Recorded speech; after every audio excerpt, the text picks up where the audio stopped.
এমনি তো দল সংগঠন আছেই, তার উপর তো নির্বাচন আসছে।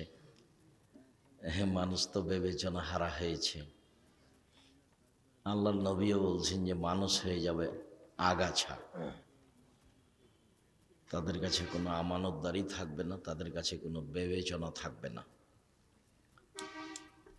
আর খুব নিম্ন শ্রেণীর মানুষ দায়িত্ব পালন করবে। তাতে তিনি শব্দ উল্লেখ করেছেন লোকা ইবনে লোকা। বাংলা ভাষা হয় অধমের সন্তান অধম। গাইবান্ধা, রংপুর, লালমনিরহাট, নীলফামারী, কুড়িগ্রাম, পঞ্চগড় এসব ডিস্ট্রিক্টে হয় বেন্যার সন্তান বেন্যা, বেন্যার বাচ্চা বেন্যা। চাঁপাইনবাবগঞ্জ রাজশাহীর ভাষাতে বলা যায় ছোট লোকের বাচ্চা ছোট লোক। রাসূল সাল্লাল্লাহু আলাইহি সাল্লাম বলেছেন লোকা ইবনে লোকা, ইতর শ্রেণীর মানুষ দায়িত্ব পালন করবে, এ কথা মুহাম্মদ সাল্লাল্লাহু আলাইহি সাল্লাম বলেন। পল্লীর একজন বেদহীন অশিক্ষিত গাঁওয়ার মানুষ এসে বলল, মাতা সাত, কিয়ামত কবে হবে? তখন আল্লাহ রসুল বললেন, এদা জইহাতিল আমানাত ফান্তাজির সাত, যেদিন 10 পয়সা নষ্ট করা হবে সেদিন কিয়ামত হবে। পল্লীর মানুষ এ ভাষা বুঝতে পারল না। পল্লীর মানুষ বলল, কাইফা ইয়াজাতুহা, 10 পয়সা ধ্বংস হবে কিভাবে? তখন তিনি বললেন, এজা উসসাদাল আমরিজা গাইরে আহলিহি ফান্তাজির সাত, যখন দায়িত্ব তুলে দেওয়া হবে অযোগ্য মানুষের হাতে, তখন কিয়ামত হবে।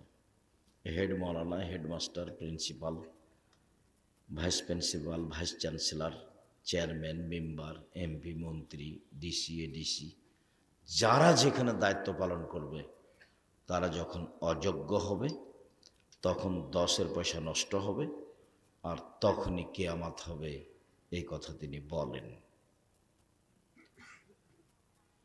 তাতে এখন যা পরিস্থিতি, তাতে বদনাম গীবত মানুষের কাছে বড় পাপ নয়। যদিও আজকের আলোচনা আমাদের কাছে পরকালমুখী হিসাবে অতীব গুরুত্বপূর্ণ ছিল, যাতে আমরা বুঝছিলাম যে আব্দুর রহিমের আলোচনায় শেষ আলোচনা হলে আমাদের জন্য অনেক ভালো ছিল। ভালো কথা, জাযাকুমুল্লাহ খায়ের। আমরা আপনাদের কাছে আব্দুল্লাহ, আব্দুর রহমান, আব্দুর রহিমের জন্য দোয়া চাই। আল্লাহ যেন তাদের খিদমত কবুল করেন, তাদের ইলমি রুজিতে বরকত দান করেন। আপনার ছেলে মেয়ের জন্য আমি আন্তরিকভাবে দোয়া করি। আল্লাহর রহমতের অভাব নেই। আপনি খুব জোর দিয়ে আপনার ছেলে মেয়ের জন্য কল্যাণ চাইবেন এবং জাতিকে পরকালমুখী করার জন্য ছেলে মেয়েকে শিক্ষিত করে গড়ে তুলবেন। আমার ছেলে বড় ডাক্তার হবে, এই জন্য এত পয়সা খরচ করছি। আমার ছেলে বড় ইঞ্জিনিয়ার হবে, এই জন্য এত পয়সা খরচ করছি। মূলত এমন হলে 16 আনায় মিছা হবে। আমার ছেলে জাতির কি উপকার করতে পারে, জাতির কি কল্যাণ করতে পারে, জাতির জন্য ছেলে মানুষ করার চেষ্টা করবেন। তাহলে আপনিও ইহকালে ও পরকালে সফলতা ভোগ করবেন ইনশাআল্লাহ। সম্মানিত দিনী ভাই বোন, যেসব পাপের কারণে সরাসরি জাহান্নাম ঘোষণা হয়েছে, তার একটি বড় পাপ হলো গীবত, পরনিন্দা। যেসব পাপ মানুষের সাথে জড়িত, যা খুব জটিল ও কঠিন, তার একটি বড় পাপ হচ্ছে গীবত। আল্লাহর সাথে জড়িত পাপ ক্ষমা নেওয়া সহজ, কিন্তু মানুষের সাথে জড়িত পাপ ক্ষমা নেওয়া সহজ নয়। আল্লাহর সাথে জড়িত পাপ ক্ষমা চাইলেই ক্ষমা হবে ইনশাআল্লাহ। তিনি ক্ষমার জন্য প্রতীক্ষমান রয়েছেন। ইবলিসকে যখন আল্লাহ বললেন যে আমি যে তোকে বললাম যে আদমকে মেনে নে, তো মানলি না কেন?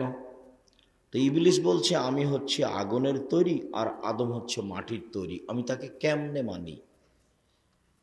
তো আল্লাহ বললেন যে তুই এখান থেকে চলে যা, তুই বিতাড়িত, তুই আমার রহমতের বাইরে। তখন ইবলিস বলছে আচ্ছা ঠিক আছে, আমি চলে যাব, তবে আমার একটা কথা। কি কথা? আমাকে কিয়ামত পর্যন্ত বেঁচে থাকার সুযোগ দিতে হবে। তো আল্লাহ বললেন, ঠিক আছে, এলা ওয়াক্তি মালুম, একটা সময় পর্যন্ত তোর কথা মেনে নিলাম। যখন আল্লাহ তার কথা মেনে নিলেন, তখন ইবলিস বলছে, দেখেন একটু বলার ঢংটা দেখেন, এই ছেলে, এই, কি দেখাচ্ছ? কষ্ট করে হলেও বসে থাকেন, মানুষের তুলনায় জায়গা কম, এখন আমরা আর কি করি? আজকের জন্য তো আর নতুন জায়গার দাবি করলে হবে না। যদিও যারা ব্যবস্থাপনা করেন তাদের কাছে আমাদের গত বছরও আন্তরিকভাবে অনুরোধ ছিল, এবছরও থাকছে যে আপনারা একটা আরো ভালো বড় ব্যবস্থা পদক্ষেপ নিবেন বলে আমরা আশাবাদী ইনশাআল্লাহ। সম্মানিত দিনী ভাই বোন, যখন ইবলিস সময় পেয়ে গেল তখন বলছে যে রব্বি, দেখেন বলার ঢং কেমন, রব্বি, হে আমার প্রতিপালক, ও ইজ্জাতেকা, তোমার সম্মানের কসম, লা উগবিয়ান্নাল ইনসানা মা দামাত আরওয়াহুম ফি আজাদিহিম, আদম সন্তানের দেহে যতক্ষণ পর্যন্ত শ্বাস থাকবে আমি ওকে পাপী করব করব করবই। ও কেমনে জান্নাতে যায় তা আমি দেখে ছেড়ে দেব। পৃথিবীতে সবচেয়ে রিক্সে আছে ইবলিস, খুব কষ্টকর জীবন কাটাচ্ছে ইবলিস। কেন? ইবলিস সর্বোচ্চ চেষ্টা বাছাই করে নিয়েছে আল্লাহর সামনে। সেটা কি? সেটা যে কোনো মূল্যে আপনাকে আর আমাকেও কোথায় নিয়ে যাবে? জাহান্নামে নিয়ে যাবে। তার একটা জোরালো দাবি, আমি একাই জাহান্নামে যাব, আদমের ছেলে মেয়েকে নিয়েই যাব।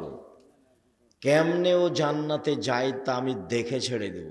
ও বলছে যে তোমার সম্মানের কসম,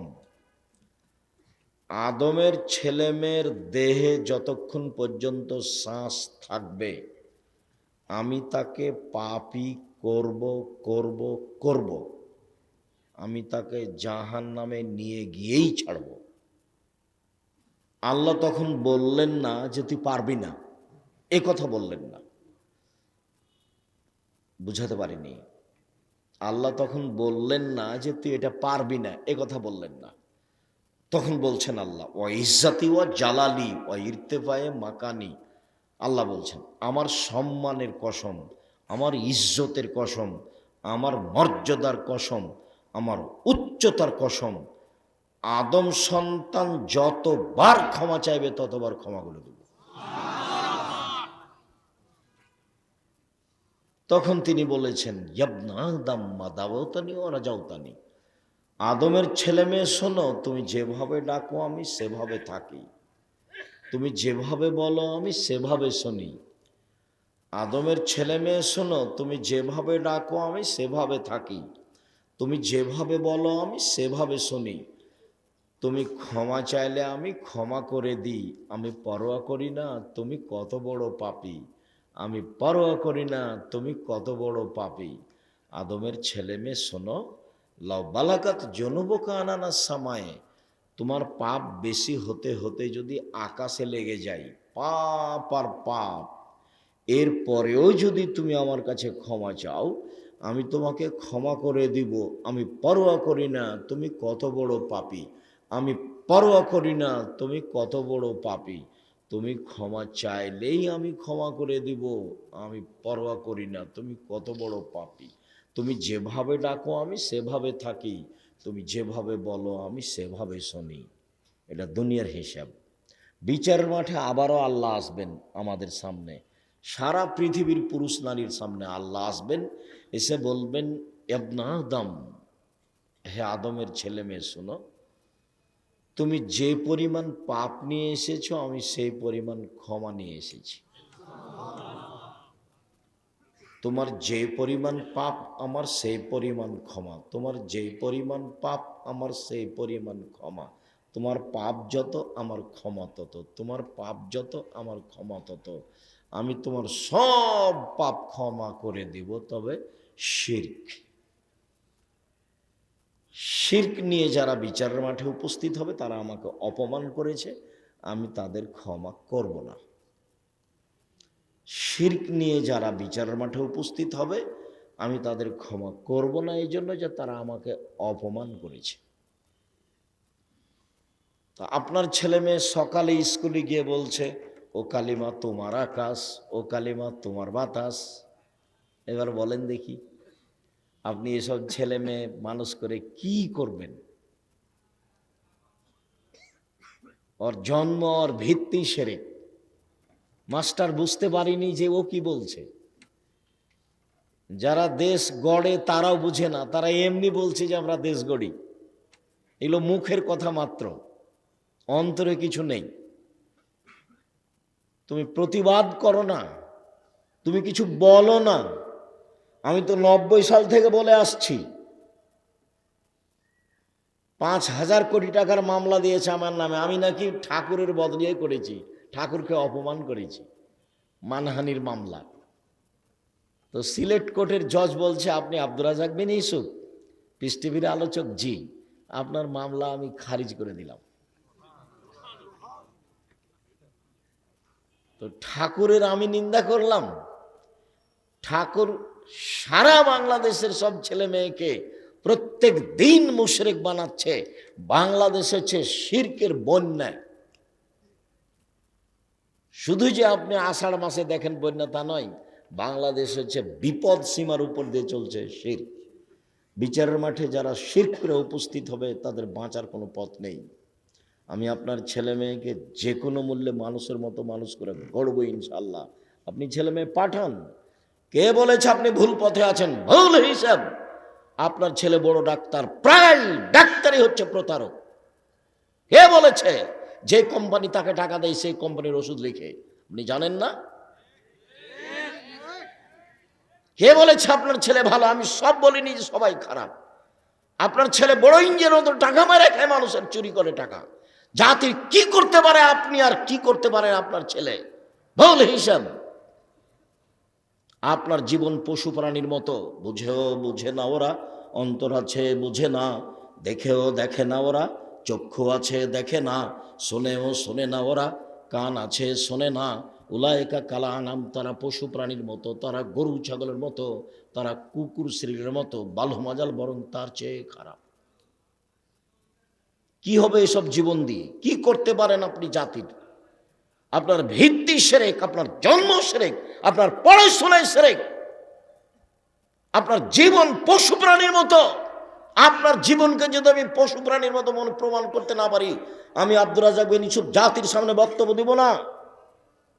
90 সাল থেকে মাঠে আছে আপনার কল্যাণের জন্য।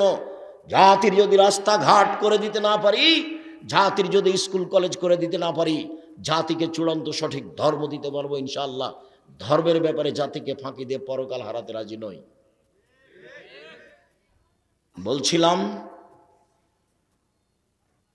বদনাম গীবত মানুষের সাথে জড়িত পাপ। মানুষের সাথে জড়িত পাপ সহজে ক্ষমা হয় না। শিরকের মতো বড় পাপ। এখন বলেন যে আল্লাহ ভুল হয়েছে, মাফ করো, ক্ষমা হয়ে যাবে।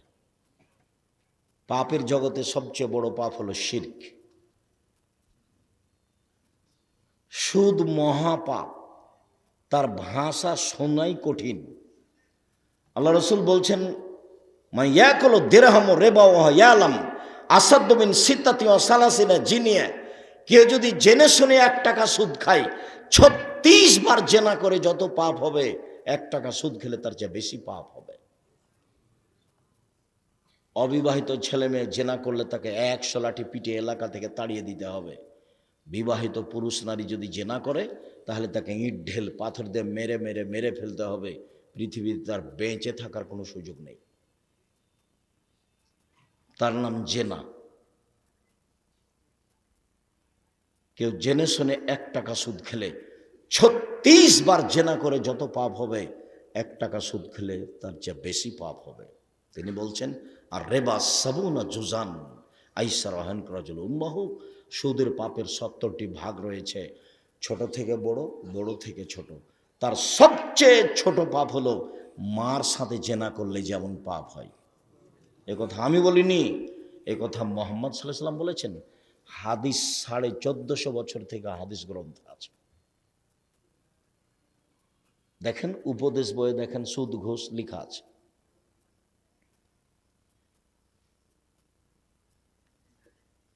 সুদ মহাপাপ, সুদ মহাপাপ, সুদ মহাপাপ।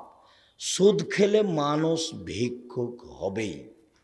আল্লাহ বলেছেন ইয়ামহাকুল্লাহুর রেবা, সুদ মানুষের টাকাকে কমিয়ে দেয়। আর আল্লাহ রসুল বলেছেন ইন্নার রেবা ও ইনকাসরা ফেনা আকিবাতুহু তাসিরু ইলা কাল্লিন। সুদ যদিও বাহ্যিকভাবে মনে হয় বাড়ছে, কিন্তু তার শেষ পরিণতি হলো নিঃস্ব। আল্লাহ বলছেন টাকা কমে যাবে, আর আল্লাহ রসুল বলেছেন ও নিঃস্ব হয়ে যাবে।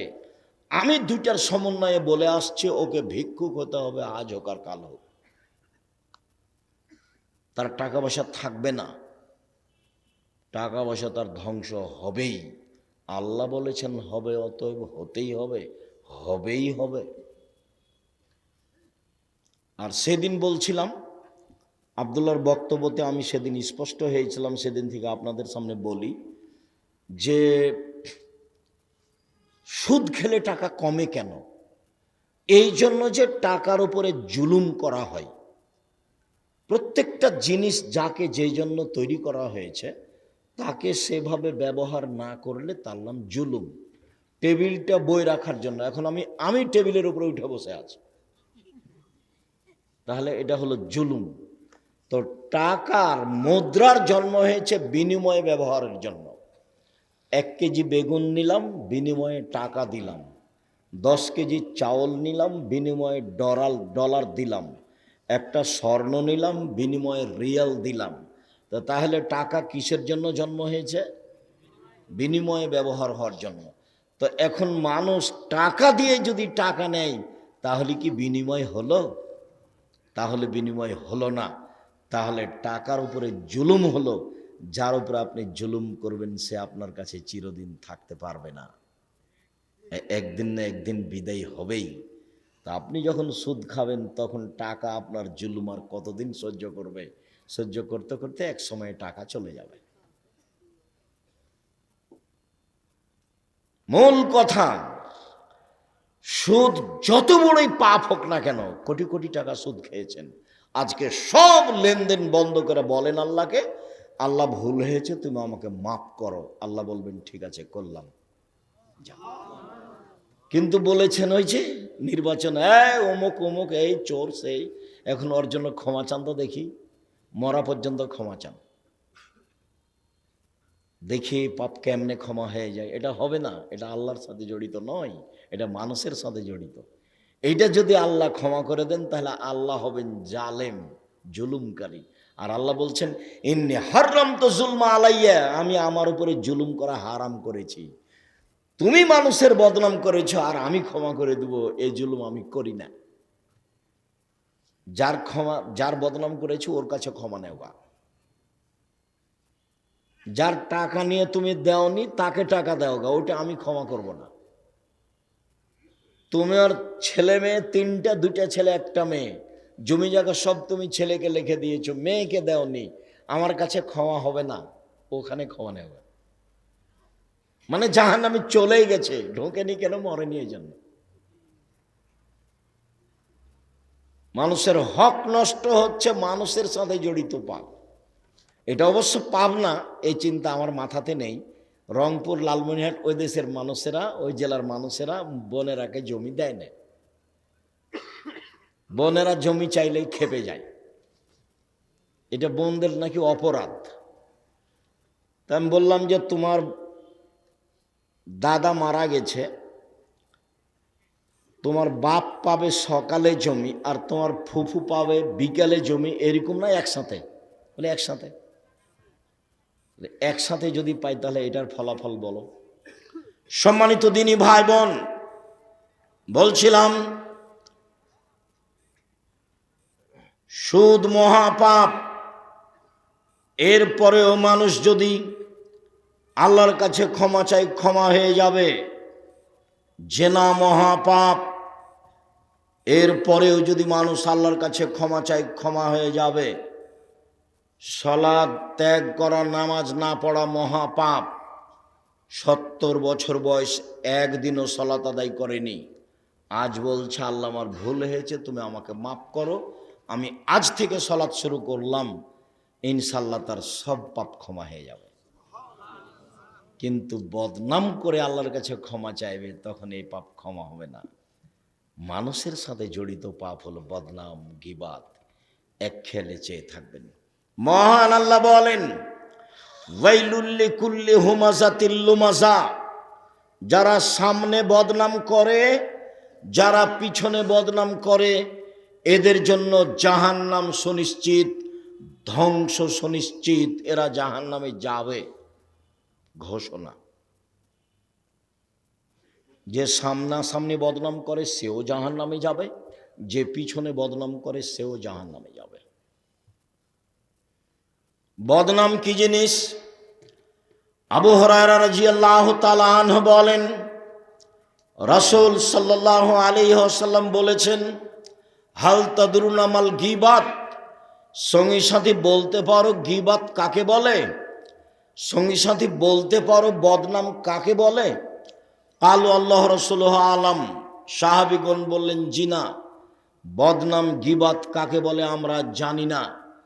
তখন আল্লাহ রাসূল বললেন, যিকরুকা আখাকা বা ইয়াকরাহ, তুমি তোমার ভাইয়ের কথা বলছো, ও যদি শুনতে পাই, তাকে যদি খারাপ লাগে, তার নাম হলো গীবাত। আপনার কথা আমি এখানে বলছি, যদি আপনি শুনতে পান, আপনাকে যদি খারাপ লাগে, এটাই হলো গীবাত। তা আপনার যদি আমি সুনাম করি, তাহলে কি আপনাকে খারাপ লাগবে? এতটুকু আপনি বলতে পারেন যে ভালো, তবে বেশি হয়ে গেছে বলা। যেমন আমি অনেক সময় বলি না, আমার বাপের নাম ইউসুফ আর আমার নাম আব্দুর রাজ্জাক, আব্দুর রাজ্জাক বিন ইউসুফ, এর চেয়ে বেশি বলা লাগবে না। আর চাপ দিয়ে কেউ আমার পরিচয় এ যাবত আদায় করতে পারেনি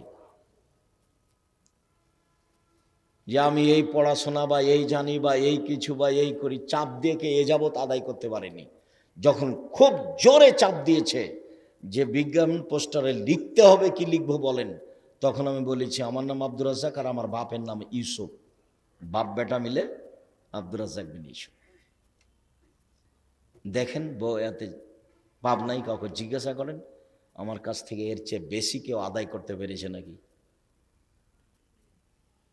সম্মানিত দিনী ভাই বোন,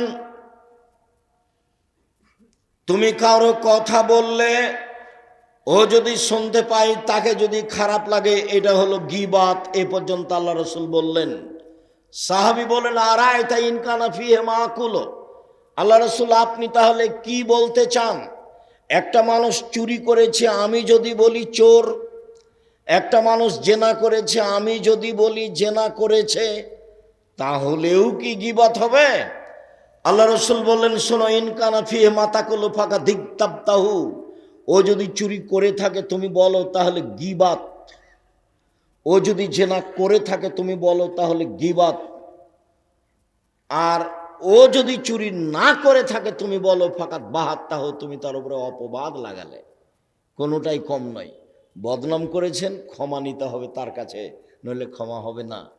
অপবাদ লাগিয়েছেন, আপনাকে 40 লাঠি মারতে হবে, 40 লাঠি, 80 লাঠি পিটাতে হবে। অপবাদ 80 লাঠি পিটাতে হবে। নবীর ওপরে যারা মিথ্যা কাহিনী বলছে, হুজুরকে 80 160 লাঠি পিটাতে হবে। হুজুর নির্দ্বিধায় মিথ্যা তাফসির করছে। আমাদের গ্রামের এক চাচাতো ভাই, আমার মানে গ্রাম্য চাচাতো ভাই, ও বলছে যে আজকে যে তাফসির করলো না, এমন তাফসির জীবনে কোনোদিন শুনিনি। তা বললাম, ভাইজান কি তাফসির করলো? আরে তোরা ওইসব তাফসির জানিস না। আচ্ছা ঠিক আছে, জানি না তো একটু বলবেন তো কি তাফসির করলো, বলেন। তোরা জানিসই না তো কি করবো, বলেন না কি করলো। তো এখন বলছে, এখনো বলছে যে আদম আলাইহিস সালাম ঘুম থেকে উঠে দেখলেন খুব সুন্দরী নারী পাশে, তিনি হাত বাড়ালেন, তখন ফেরেশতা বলছেন থামেন। তো আদম আলাইহিস সালাম বলছেন কেন? তো ফেরেশতা বলছেন মোহর দিতে হবে, মোহর। তখন আদম আলাইহিস সালাম বলছেন মোহর আবার কি? তাহলে মুহাম্মদ সাল্লাল্লাহু আলাইহি সাল্লামের উপরে 1000 বার দুরূদ পড়ে দিতে হবে, এটা হলো মোহর। এখন আল্লাহ বলছেন যে আমি আদমকে সব কিছু শিখিয়ে দিয়েছি, তাতে যদি কেউ তর্জমা করে পৃথিবীর শুরু থেকে নিয়ে কিয়ামত পর্যন্ত যা কিছু ঘটেছে, যা কিছু ঘটবে, যা কিছু আছে সব আদম আলাইহিস সালাম জানতেন, সেটাও ঠিক। পৃথিবীতে আদমের চেয়ে বড় শিক্ষিত মানুষ কেউ আসেনি, আসবেও না। কেন? অলৌকিকভাবে আল্লাহ তাকে সব শিখিয়ে দিয়েছেন, এ কথা আল্লাহ বলছেন। তো যাকে আল্লাহ সব কিছু শিখিয়ে দিলেন, তিনি তার বউটাকে কিভাবে হালাল করবেন সেটাই জানলেন না। এ আবার মুফাসসির। তখন আমি বললাম, আপনার মুফাসসিরকে ৮০ ১৬০ লাঠি পিটাতে হবে। বলে দিন আপনার মুফাসসিরকে, আব্দুর রাজ্জাক বিন ইউসুফ বলেছেন আপনাকে নাকি ১৬০ লাঠি পিটাতে হবে। কেন?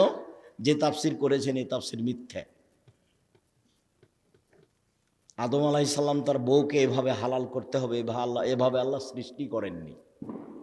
আবার আদম আলাইহিস সালাম বউ হালাল করার পদ্ধতি জানেন না, এত বড় নোংরা তাফসির আপনাকে করতে হবে, এই হিসাব ঠিক নয়। বইয়ের নাম তাফসির কি মিথ্যা হতে পারে? দেখেন, বিস্তারিত সব দেওয়া আছে।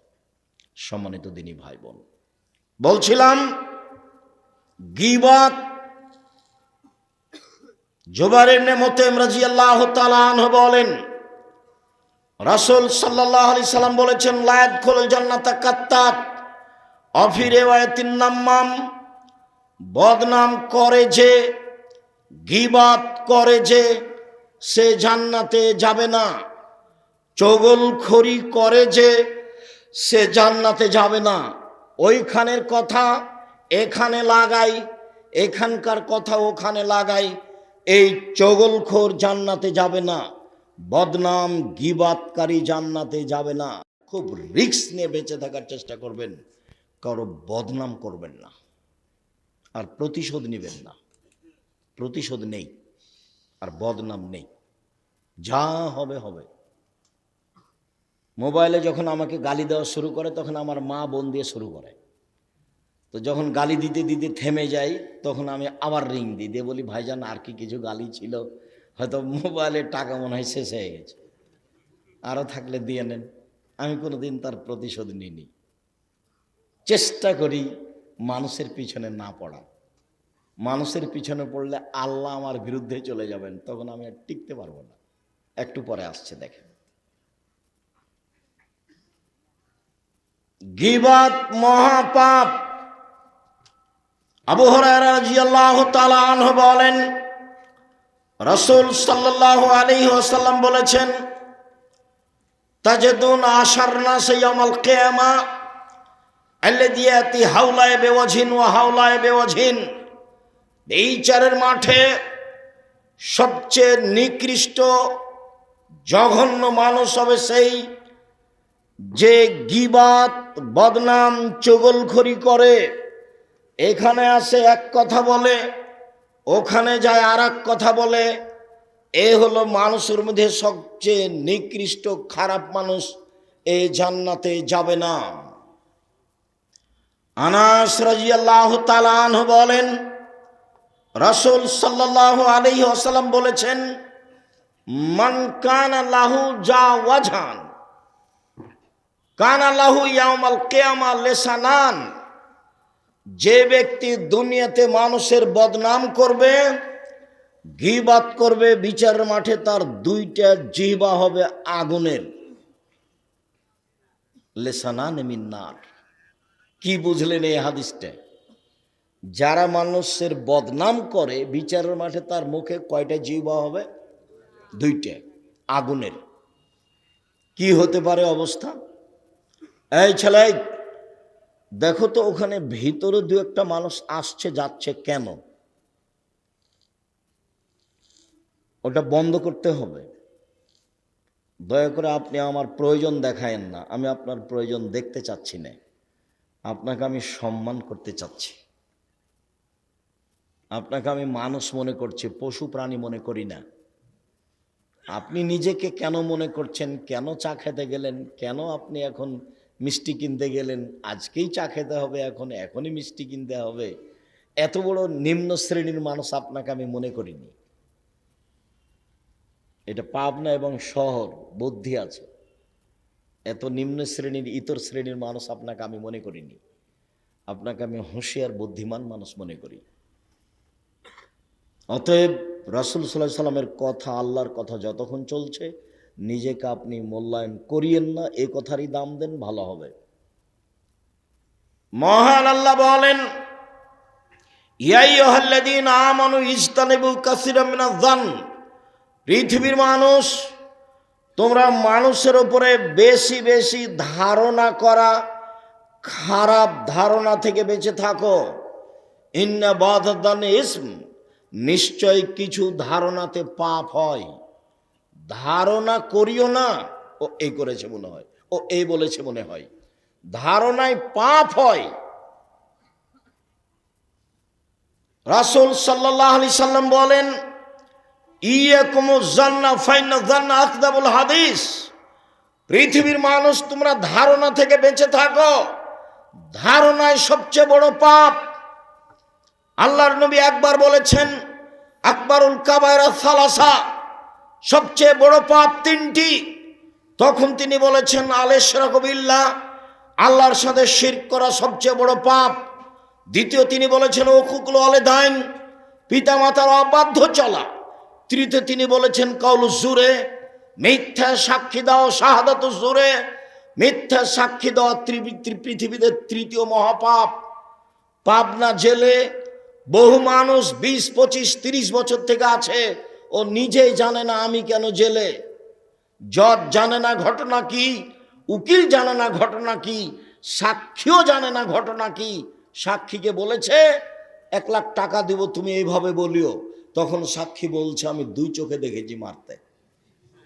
অথচ ঘটনা সাক্ষীও জানে না, উকিলও জানে না, জজও জানে না।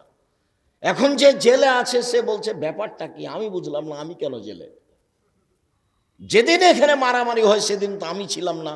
আল্লাহ রাসূল বলছেন, শোনো, ইয়াতি আলাইকুম জামানুন, তোমাদের উপরে এমন একটা সময় চলে আসে, লা ইয়াদরিল কাতিল ফিমা কাতালা ওয়াল মাকতুলু ফিমা কুতিলা, হত্যাকারী বুঝবে না কেন আমি মারছি, নিহত ব্যক্তি বুঝবে না কেন আমি মরলাম।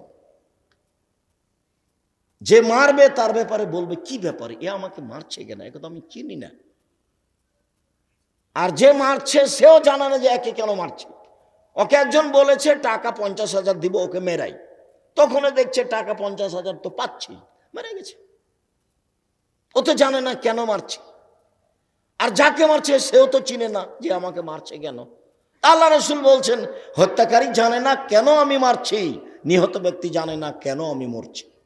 জেলের মানুষটা জানে না 25 বছর থেকে আমি জেলে কেন। রাসূল সাল্লাল্লাহু আলাইহি ওয়াসাল্লাম বলেন, সবচেয়ে বড় পাপ শিরক। দ্বিতীয় বড় পাপ পিতা মাতার অবাধ্য চলা। যত বড় জালেম মনে হচ্ছে বাপ মাকে, মুখ বন্ধ রাখবেন, ক্ষমতা দেখাবেন না বাপ মায়ের সামনে। যা হবে হবে, সংসার ভেঙে যায় চাষ থাক তাতে আসে যায় না, বউ চলে যায় থাক তাতে আসে যায় না, মা যা বলবে তাই মানতে হবে, এটাই ঠিক যদি পাপ না হয়। মা যা বলেছে তাতে যদি পাপ হয় মানতে হবে না, পাপ না হলে যা বলছে তাই মানতে হবে, সেটাই মানতে হবে। দেখবেন 1 মিনিট দেখেন, কে বাড়িতে আছে? জি না। কোথায় গেছে? শিকার করতে গেছে। কখন আসবে? সন্ধ্যায়। কেমন আছো? খুব একটা ভালো নেই। আচ্ছা ঠিক আছে, আসলে সালাম দিও, চোখ আট পরিবর্তন করতে বলিও। সন্ধ্যার সময় এসেই বুঝেছেন আব্বা এসেছিলেন। কি ব্যাপার, কেউ এসেছিল? জি, একজন বৃদ্ধ মানুষ এসেছিলেন। কি বললেন? বললেন বাড়িতে আছে। আমি বললাম নেই। কোথায় গেছে? শিকার করতে গেছে। কখন আসবে? সন্ধ্যায়। কেমন আছো? খুব একটা ভালো নেই। কি বললেন তিনি? বললেন ঠিক আছে, আসলে সালাম দিও, চোখ আট পরিবর্তন করতে বলিও। হ্যাঁ, তিনি আমার আব্বা। তোমার উত্তর ভালো হয়নি। যখন তিনি বলেছিলেন কেমন আছো, তখন তোমাকে বলতে হতো আলহামদুলিল্লাহ। তোমার উত্তর ভুল হয়েছে। তিনি তোমাকে তালাক দিতে বলে গেছেন, ইলহাকি ইলা আহলিক, তুমি তোমার বাপের বাড়ি চলে যাও। তুমি কত বড় বুদ্ধিমতী দেখার সুযোগ নেই, তুমি কত বড় চাকরি করো এটা দেখার সুযোগ নেই, তুমি কত বড় সুন্দরী এটা দেখার সুযোগ নেই। যা বলেছেন আমার বাপ তাই হবে। হাদিস বুখারী মুসলিম। আর আল্লাহ রাসূল বলছেন, ওয়ালা তাওকান্না ওয়ালিদাইকা মা আমারাকা আন তাখরাজা মিন আহলিকা মালিকা, বাপ মায়ের বিরুদ্ধে যাবা না, যা বলছে সেটাই মেনে নাও। যদি চাকরি ছেড়ে দিতে বলে দাও, যদি বউ তালাক দিতে বলে দাও, পরামর্শ ভিন্ন কথা। পরামর্শ আপনি দেন বাপ মাকে, সেটা ভিন্ন কথা, কিন্তু বাপ মা যেটা বলছে এক পর্যায়ে সেটাই মেনে নিতে হবে। পৃথিবীর দ্বিতীয় মহাপাপ বাপ মায়ের অবাধ্য চলা, পৃথিবীর তৃতীয় মহাপাপ মিথ্যা সাক্ষী দেওয়া। আল্লাহ রাসূল বলছেন ধারণাই সবচেয়ে বড় মিথ্যা। এবার নেন, ধারণাই সবচেয়ে বড় মিথ্যা। ধারণা করা থেকে বেঁচে থাকতে হবে। এই মনে হয় বলেছে, এই মনে হয় করেছে, এ মনে হয় বলেছে, এর নাম ধারণা। পরের রাম সাল্লাল্লাহু আলাইহি ওয়াসাল্লাম বলছেন ওয়ালা তাহাসসু ওয়ালা তাজাসসু, পৃথিবীর মানুষ তোমরা মানুষের গোপন কথা কান লাগিয়ে শোনো না। মানুষের গোপন কথা কান লাগিয়ে শোনা হারাম, কাবিরা গুনাহ, লাভ লস দেখার সুযোগ নেই। মানুষ স্বামী স্ত্রী কি বলছে, তিনজন বসে কি বলছে, তুমি কান লাগিয়ে শুনিও না। এই জন্য আল্লাহ রাসূল বলেছেন তিনজন মিলে কোথাও গেলে দুইজন মিলে কথা বলো না, নইলে তৃতীয় জন ভাববে আমার কথাই মনে হয় বলছে, আমার কথাই মনে হয় বলছে, এদিক ওদিক ঘুরবে আর কান লাগাবে, দেখি কি বলে, দেখি কি বলে। আল্লাহ রাসূল সাল্লাল্লাহু আলাইহি ওয়াসাল্লাম বলেন কেউ যদি মানুষের গোপন কথা কান লাগিয়ে শোনে, তাহলে সীসা তামাকে গলিয়ে জাহান্নামের আগুন দিয়ে গলিয়ে তার কানে ঢেলে দেওয়া হবে। এটা হলো শাস্তি। মানুষের গোপন কথা শোনা চিরদিনের জন্য হারাম। ওয়ালা তাজাসসু, মানুষের দোষ ত্রুটি উদ্ঘাটন করো না। দুইজন সাংবাদিক প্রতিষ্ঠানে এসেছে, আমাকে জিজ্ঞাসা করছে, তখন আমি বলছি তোমাদের রুজি আর দুনিয়াতে হয়নি, এই রুজি করতে এসেছো, কি দিয়ে তুমি একে হালাল করবা? আল্লাহ রাসূল বলেছেন মান সাতারা মুসলিমান সাতারাহুল্লাহ ফিদ দুনিয়াল আখিরা, কেউ যদি মানুষের দোষ ত্রুটি ঢেকে রাখে তাহলে আল্লাহ তার ইহকালে দোষ ঢেকে রাখবেন, পরকালও ঢেকে রাখবেন। তো তুমি যে এসেছো মানুষের দোষ ত্রুটি জানতে, এটা তুমি কালকে পেপারে দিবা? তো তুমি যে সরাসরি রাসূলের বিরোধী, তুমি ভিক্ষা করে খাও। তোমাকে কে সাংবাদিকতা করতে বলেছে রুজি আর পাওনা দুনিয়াতে? সাংবাদিক সাহেব মনে কিছু নিয়েন না, আপনি, আপনাকে খাটো করতে আসেনি, আপনি নিজের বুঝ অন্যকে দিবেন না। আপনি মানুষের দোষ ত্রুটি যেভাবে তল্লাশি চালিয়েছেন, এটা নেহায়েত, এটা হারাম, এটা কাবিরা গুনাহ। ওই সাংবাদিকের প্রয়োজন নয়, ওই সাংবাদিকতা লাগবে না। আপনি যে কয়েকদিন করেছেন এটি কি হবে, কত মানুষের কাছে ক্ষমা নেবেন? জাহান্নামে চলেই গেছে, খালি মরতে বাকি আছে। আমি বললাম অন্য রুজি করো, এটা করিও না। দেখো রুজি অনেক আছে, নইলে মানুষের বাড়িতে কাজ করে খাওয়া, ভ্যান চালাবা, রিক্সা চালাবা। আমি চকলেট দিয়ে ব্যবসা করতে বলিনি, আমি বলেছি চকলেটের ব্যবসা করো, মানে সবচেয়ে কম পয়সার ব্যবসা। শ্বশুরের কাছে যৌতুক নিয়ে ব্যবসা করতে হবে না। ভিক্ষা করা টাকা দিয়ে চাউল কিনে ভাত খেয়ে ইবাদত কবুল হবে। ভিক্ষা করা টাকা দিয়ে চাউল কিনে ভাত খেয়ে ইবাদত কবুল হবে। শ্বশুরের কাছে যৌতুক নিয়ে সে টাকা দিয়ে চাউল কিনে ভাত খেয়ে ইবাদত কবুল হবে না। এই যে বললাম, দেখি কোন মায়ের বেটা উল্টিয়া দেয়। যৌতুকের টাকা হারাম, ওর চাউল হারাম, ওর ভাত হারাম, ও খেয়ে জান্নাতে যাবে না। কুল্লু লাহমিন নাবাতা মিনাস সাওতি কানাতিন নার আওলা বিহি, যে শরীর হারাম উপায়ে বাড়ে তার জন্য জাহান্নাম যথেষ্ট। ব্যাংকের টাকা উঠে আপনাকে ব্যবসা করতে হবে, কে বলেছে? ব্যবসার পথ তিনটে: এক, দিন মজুরি, সন্ধ্যায় টাকা শেষ, ঘুম যাবেন, মরে যাবেন, দুনিয়া শেষ। দুই, চাকরি, 25 দিনে টাকা শেষ হবে সাধারণত, 5 দিন ধার কর্জ করে চলবে, এভাবেই জীবন পার। তিন, জমি চাষ, সমান সমান, না হলে লস। চার, ব্যবসা। তখন আল্লাহ রাসূল বললেন পার্টনারে যদি ব্যবসা করে, সবাই যদি সৎ হয়, তো 10 জন মিলে যদি ব্যবসা করে তাহলে 11তম আল্লাহ। যদি 3 জনে ব্যবসা করে, চতুর্থ জন আল্লাহ। একজন যদি ফাঁকি দিয়ে আরেকজনের কাছ থেকে টাকা নিয়ে নেয় না বলে, তাহলে আল্লাহ বলবেন যে তোমরা থাকো, আমি গেলাম। তখন মারামারি লেগে যাবে, কোট টোট হবে, দিয়ে পালিয়ে যাবে, দিয়ে টাকা আর নাই, ব্যবসাও নেই। তো নিজে নিজে ব্যবসা করেন। তখন আল্লাহ রাসূল বলছেন তাজির আস-সাদুক আল আমিন একুনুমা শুহাদা সিদ্দিকিন ওয়াল আম্বিয়া, সত্যবাদী বিশ্বস্ত ব্যবসায়ীরা বিচারের মাঠে নবীদের সাথে থাকবেন। এবার নেন, তাহাজ্জুদ না পড়লে নবীর সাথে থাকা যায় না। একজন সাহাবী রাতে অজুর পানি নিয়ে এসেছেন, মেসক। আল্লাহ রাসূল খুশি হয়ে বলছেন, সাল সালমা সেতা, তুমি চাও কিছু চাও, যা চাও চাও, আমি খুশি হয়েছি। এনারা ব্যবসা বাণিজ্য করেন, এনারা ভালো বুঝেন কর্মচারী কি জিনিস। কর্মচারী আহমাদ, জি হ্যাঁ বেশ, তুই ভালো রে, কুরবানি আসুক, তোকে আমি দুটো জামা দেবো, নতুন জামা দেব। খালেদ নেই, খালেদ নেই, খালেদ নেই। কিছুক্ষণ পরে এসে বলছে, স্যার আপনি আমাকে ডাকছিলেন। খালেদ, তোকে দিয়ে হবে না রে, তুই চলে যা। তো কর্মচারীকে খুব প্রস্তুত থাকতে হয়, বিশ্বস্ত এবং শক্তিশালী, ওটা আল্লাহ বলছে। কর্মচারীকে কেমন হতে হবে? বিশ্বস্ত, শক্তিশালী। প্রমাণ মনে আছে? প্রমাণ ওই যে মুসা আলাইহিস সালাম পানি পান করালেন দুইটা মেয়ের, তখন মেয়ে দুটো বলল আর আব্বাকে, আব্বা লোকটাকে কাজে নেন, লোকটা শক্তিশালী বিশ্বস্ত, কাজে নেন আব্বা। যাকে কাজে নেবেন কর্মচারী, তাকে কি হতে হবে? বিশ্বস্ত, নাহলে সব টাকা নিয়ে পালিয়ে যাবে। তাকে হতে হবে শক্তিশালী। সম্মানিত দিনী ভাই বোন, বলছিলাম রাসূল সাল্লাল্লাহু আলাইহি সাল্লাম বললেন, তোমরা মানুষের দোষ ত্রুটি উদ্ঘাটন করো না। দোষ ত্রুটি অন্বেষণ করা, উদ্ঘাটন করা হারাম।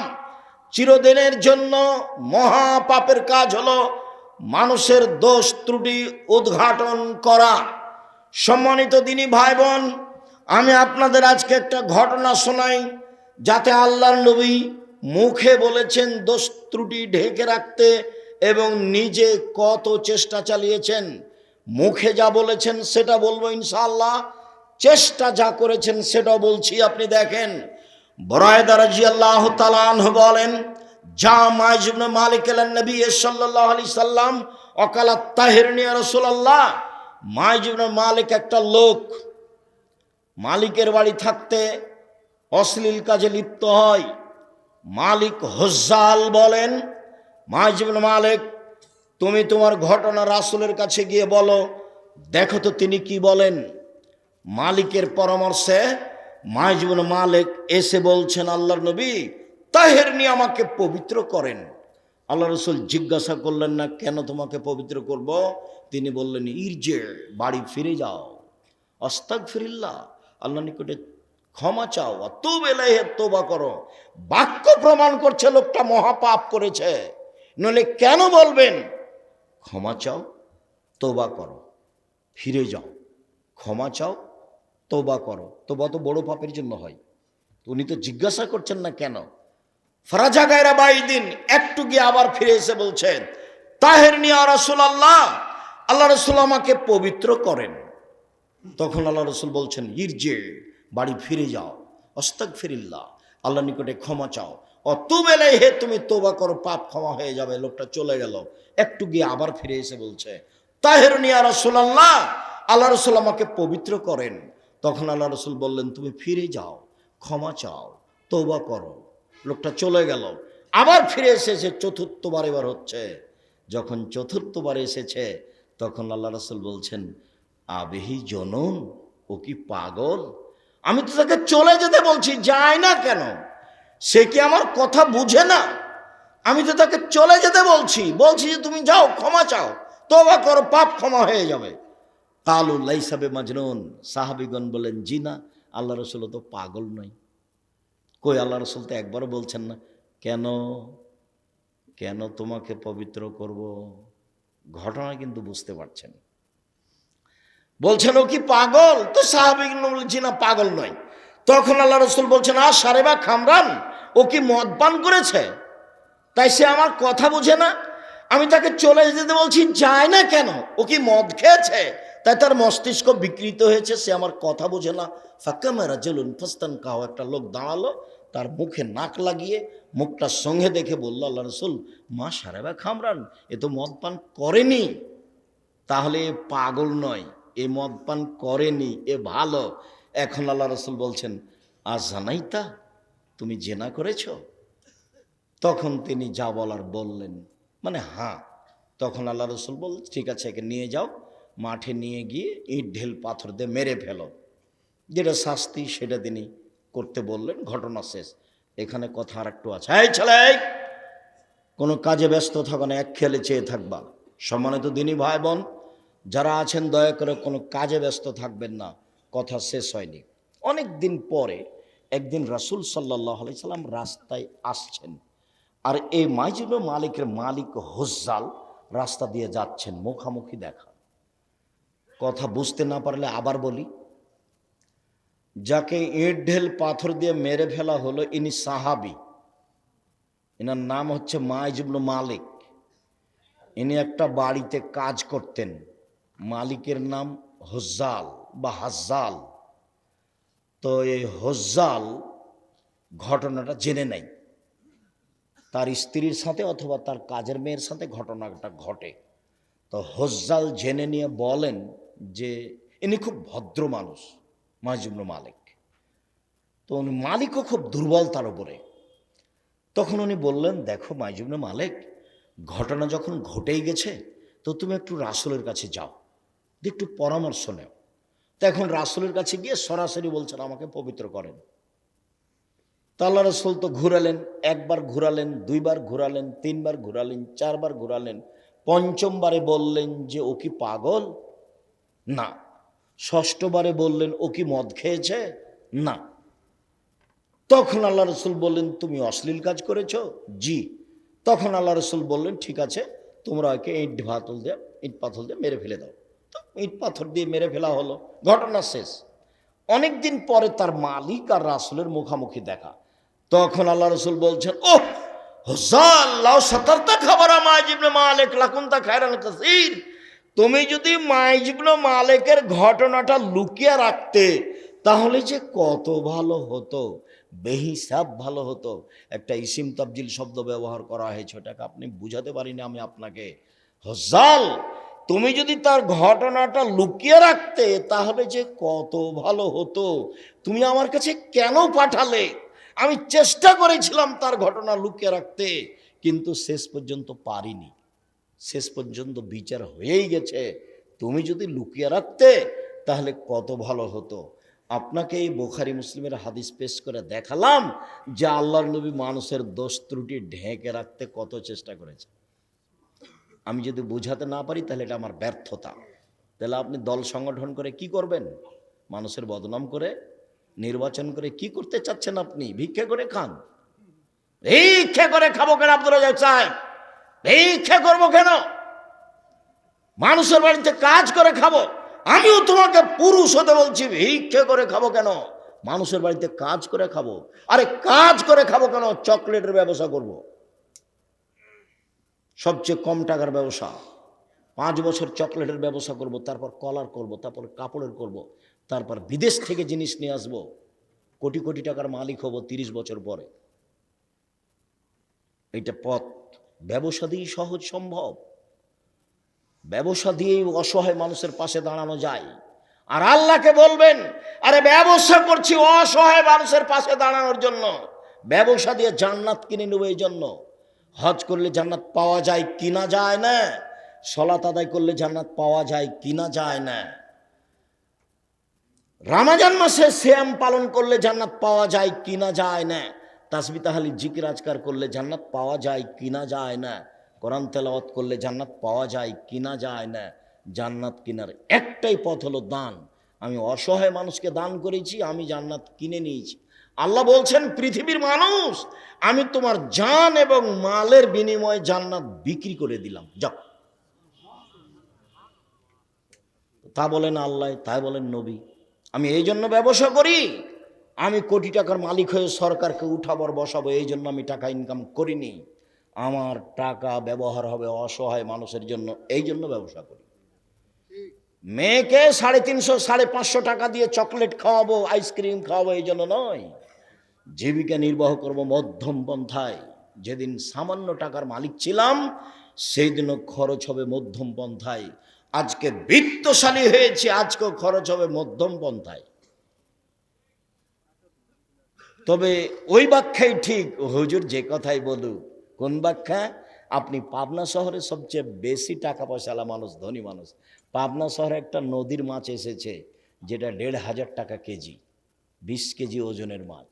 এটা তো কেউ কিনবে না যদি আপনি না কিনেন, তাহলে সন্ধ্যার সময় লোকটার মাছটা নষ্ট হবে। এখন আপনি যদি না কিনেন তাহলে আপনি কৃপণ, এই কথাই ঠিক। বোঝা গেল না? কথার কি অস্পষ্টতা আসছে? তো এখন এই মাছটা কে কিনবে? আপনাকে কিনতে হবে। আপনি পুঁটির মাছ কিনবেন কেন? কিনেন, তবে এই অবস্থাতে আপনাকে এটা কিনতে হবে, নইলে বাজার অকেজো হবে। সম্মানিত দিনী ভাই বোন, বলছিলাম রাসূল সাল্লাল্লাহু আলাইহি সাল্লাম মানুষের দোষ ত্রুটি ঢেকে রাখার কেমন চেষ্টা করেছে, বিষয়টি আপনার কাছে স্পষ্ট হয়েছে বলে আমি অনুমান করছি। এবার রাসূল সাল্লাল্লাহু আলাইহি সাল্লাম মানুষের দোষ ত্রুটি ঢেকে রাখার জন্য বলছেন। তিনি বলেন, মান সাতারা মুসলিমান সাতারাহুল্লাহু ফিদ দুনিয়া ওয়াল আখিরা। কেউ যদি মানুষের দোষ দুনিয়াতে ঢেকে রাখে, আল্লাহ দুনিয়াতে এবং বিচারের মাঠে তার দোষ ত্রুটির কথা ঢেকে রাখবেন। এবার বিচারের মাঠে এদিকে দেখেন, একটা লোককে আল্লাহ পাশে নিয়ে আসবেন, নিয়ে এসে তাকে আড় করে, পাশে নিয়ে এসে আড় করে তার পাপ আর নেকির খাতা তার সামনে ধরে বলবেন, দেখো তো এগুলো কি তোমার পাপ, দেখো তো। তখন বলে, জি হ্যাঁ, এগুলি আমার পাপ। তো তুমি কি মনে করছো যে আমার ফেরেশতারা অন্যায়ভাবে লিখে দিয়েছে? জি না, সেটা আমি মনে করি না। তুমি কি আমাকে কিছু বলতে চাও? জি না, আমি কিছু বলতে চাই না। শোনো, মানুষ হিসেবে তুমি দুনিয়াতে মানুষের দোষ ঢেকে রেখেছিলে, আমি আল্লাহ তোমার দোষ ঢেকে রাখতে পারি না? পারি। যাও, তোমার বিচার হবে না, মাফ করে দিলাম, যাও। এ হলো যে দোষ ঢেকে রাখে তার ফলাফল। এবার বলেন সাংবাদিক, আপনার কি হবে? এবার বলো যুবক, তোমার কি হবে? তুমি যে দিন রাত মানুষের বদনাম করে বেড়াচ্ছ, তোমাকে এ কাজ কে দিয়েছে? একটা সিগারেটের জন্য দিন রাত এভাবে সারা রাত বসে আড্ডা পিটো? এশার সালাতের পরে কথা বলা হারাম, জরুরি রাষ্ট্রীয় পর্যায়ের কথা ছাড়া, ছেলে মেয়ের পারিবারিক জরুরি কথা ছাড়া এশার সালাতের পরে কোনো কথা হবে না। একরাহুল কালামা বাদাল এশায়ে, একরাহুন নাওমা কাবাল এশায়ে। আল্লাহ রাসূল এশার সালাতের পরে কথা বলা ঘৃণা করতেন। আল্লাহ রাসূল এশার সালাতের পূর্বে ঘুমিয়ে যাওয়া ঘৃণা করতেন। বলো তুমি কোন লজ্জায়? তুমি নাকি মাস্টার ডিগ্রি পাস, এ কথা আমি বলিনি, তোমার বাপে বলছে। তুমি নাকি ইন্টার পাস করেছো, এ কথা আমি বলিনি, তোমার বাপে বলছে। তো তোমার বাপে যে বলছে, তো তুমি কেন রাত 12টা এখানে আড্ডা পিটো? কেন আড্ডা পিটো? এখানে আর একজনের বদনাম করো কেন?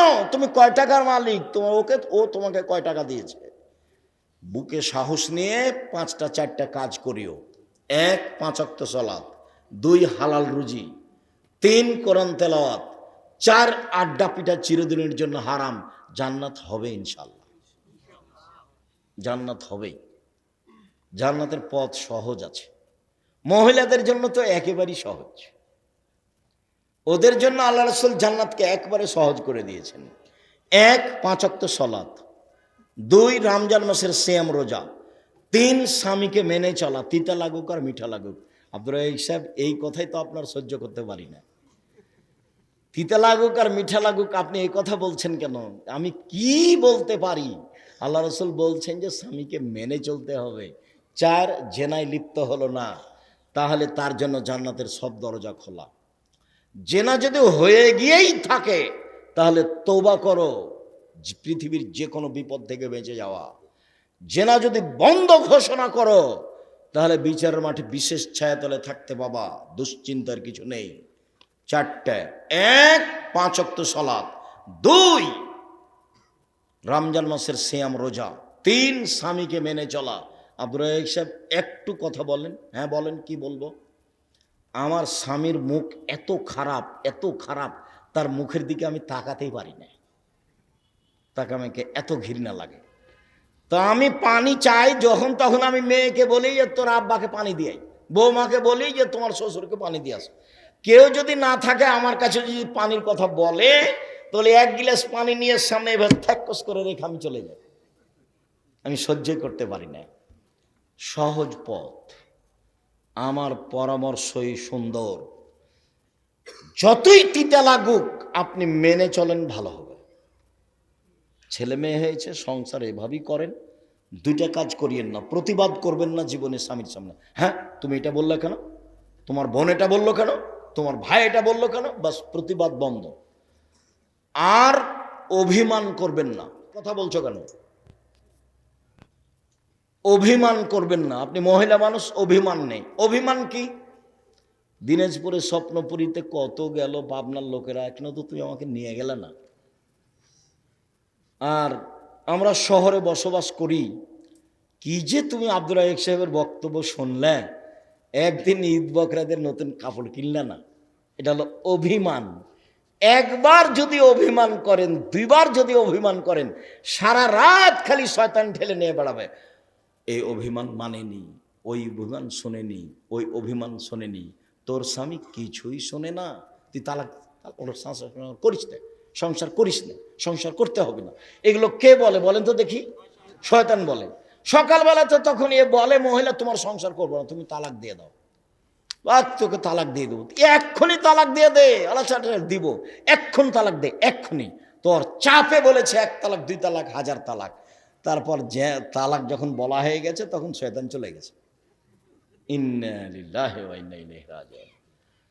ছেলে মেয়ে যে তিনটে, এর নাম শয়তান, এর নাম শয়তান। অভিমান করবেন না। স্বামীকে বলবেন যা আপনার ভালো লাগে তা আমার ভালো।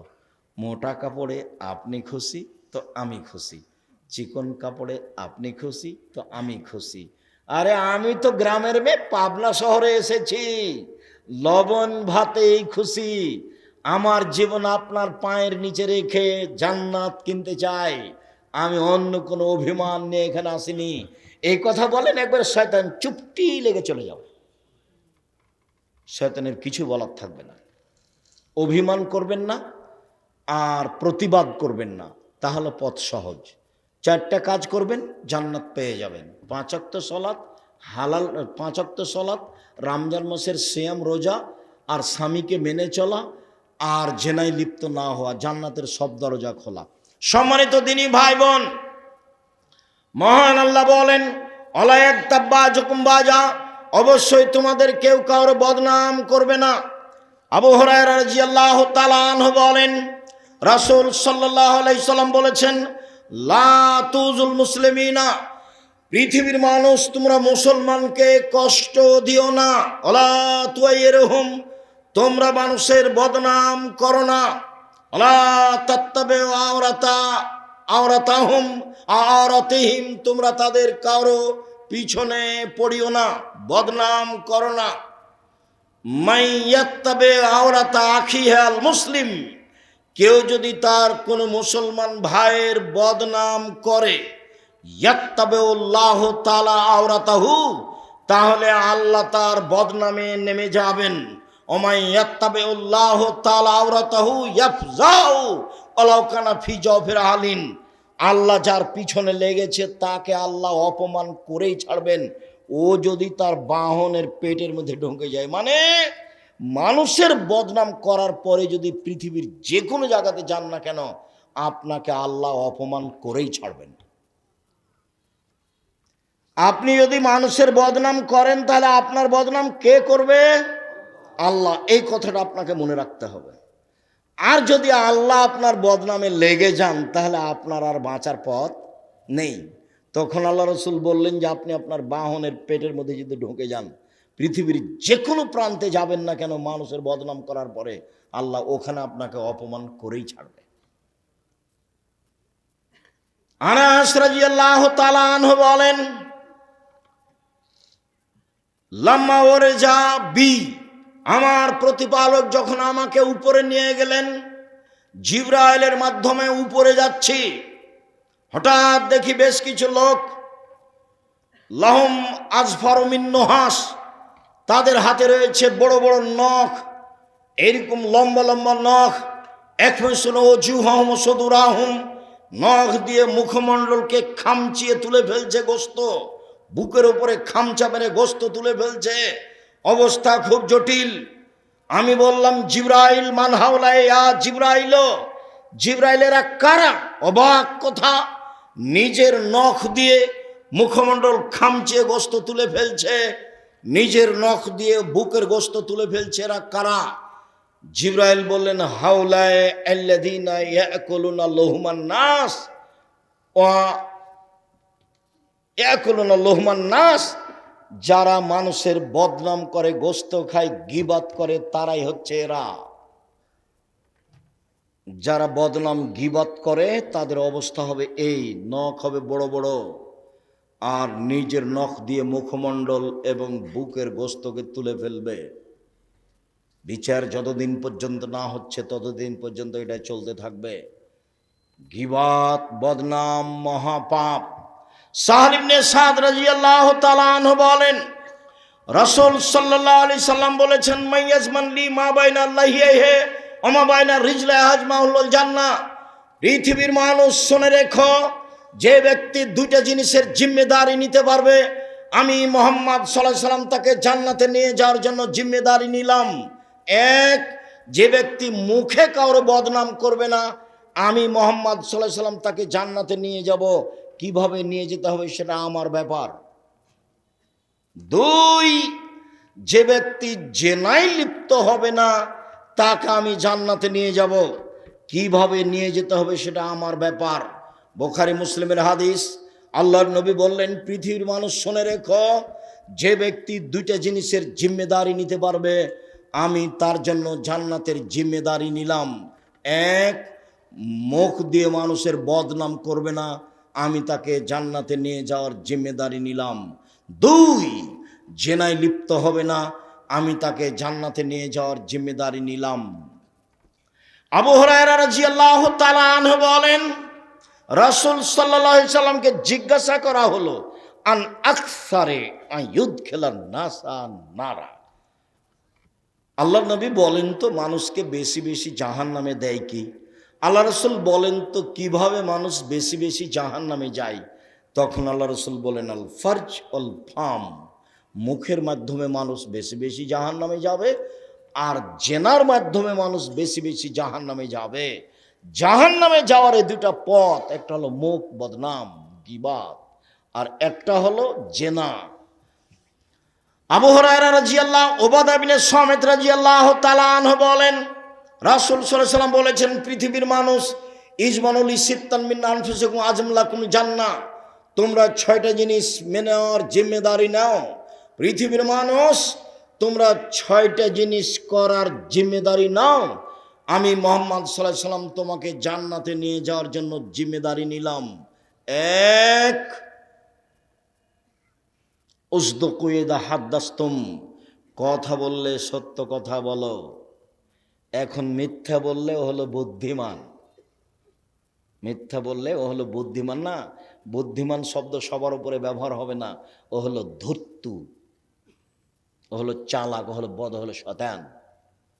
ও মিথ্যা বলে পার হয়ে গেছে, ও ভালো নয়, ও বুদ্ধিমান নয়।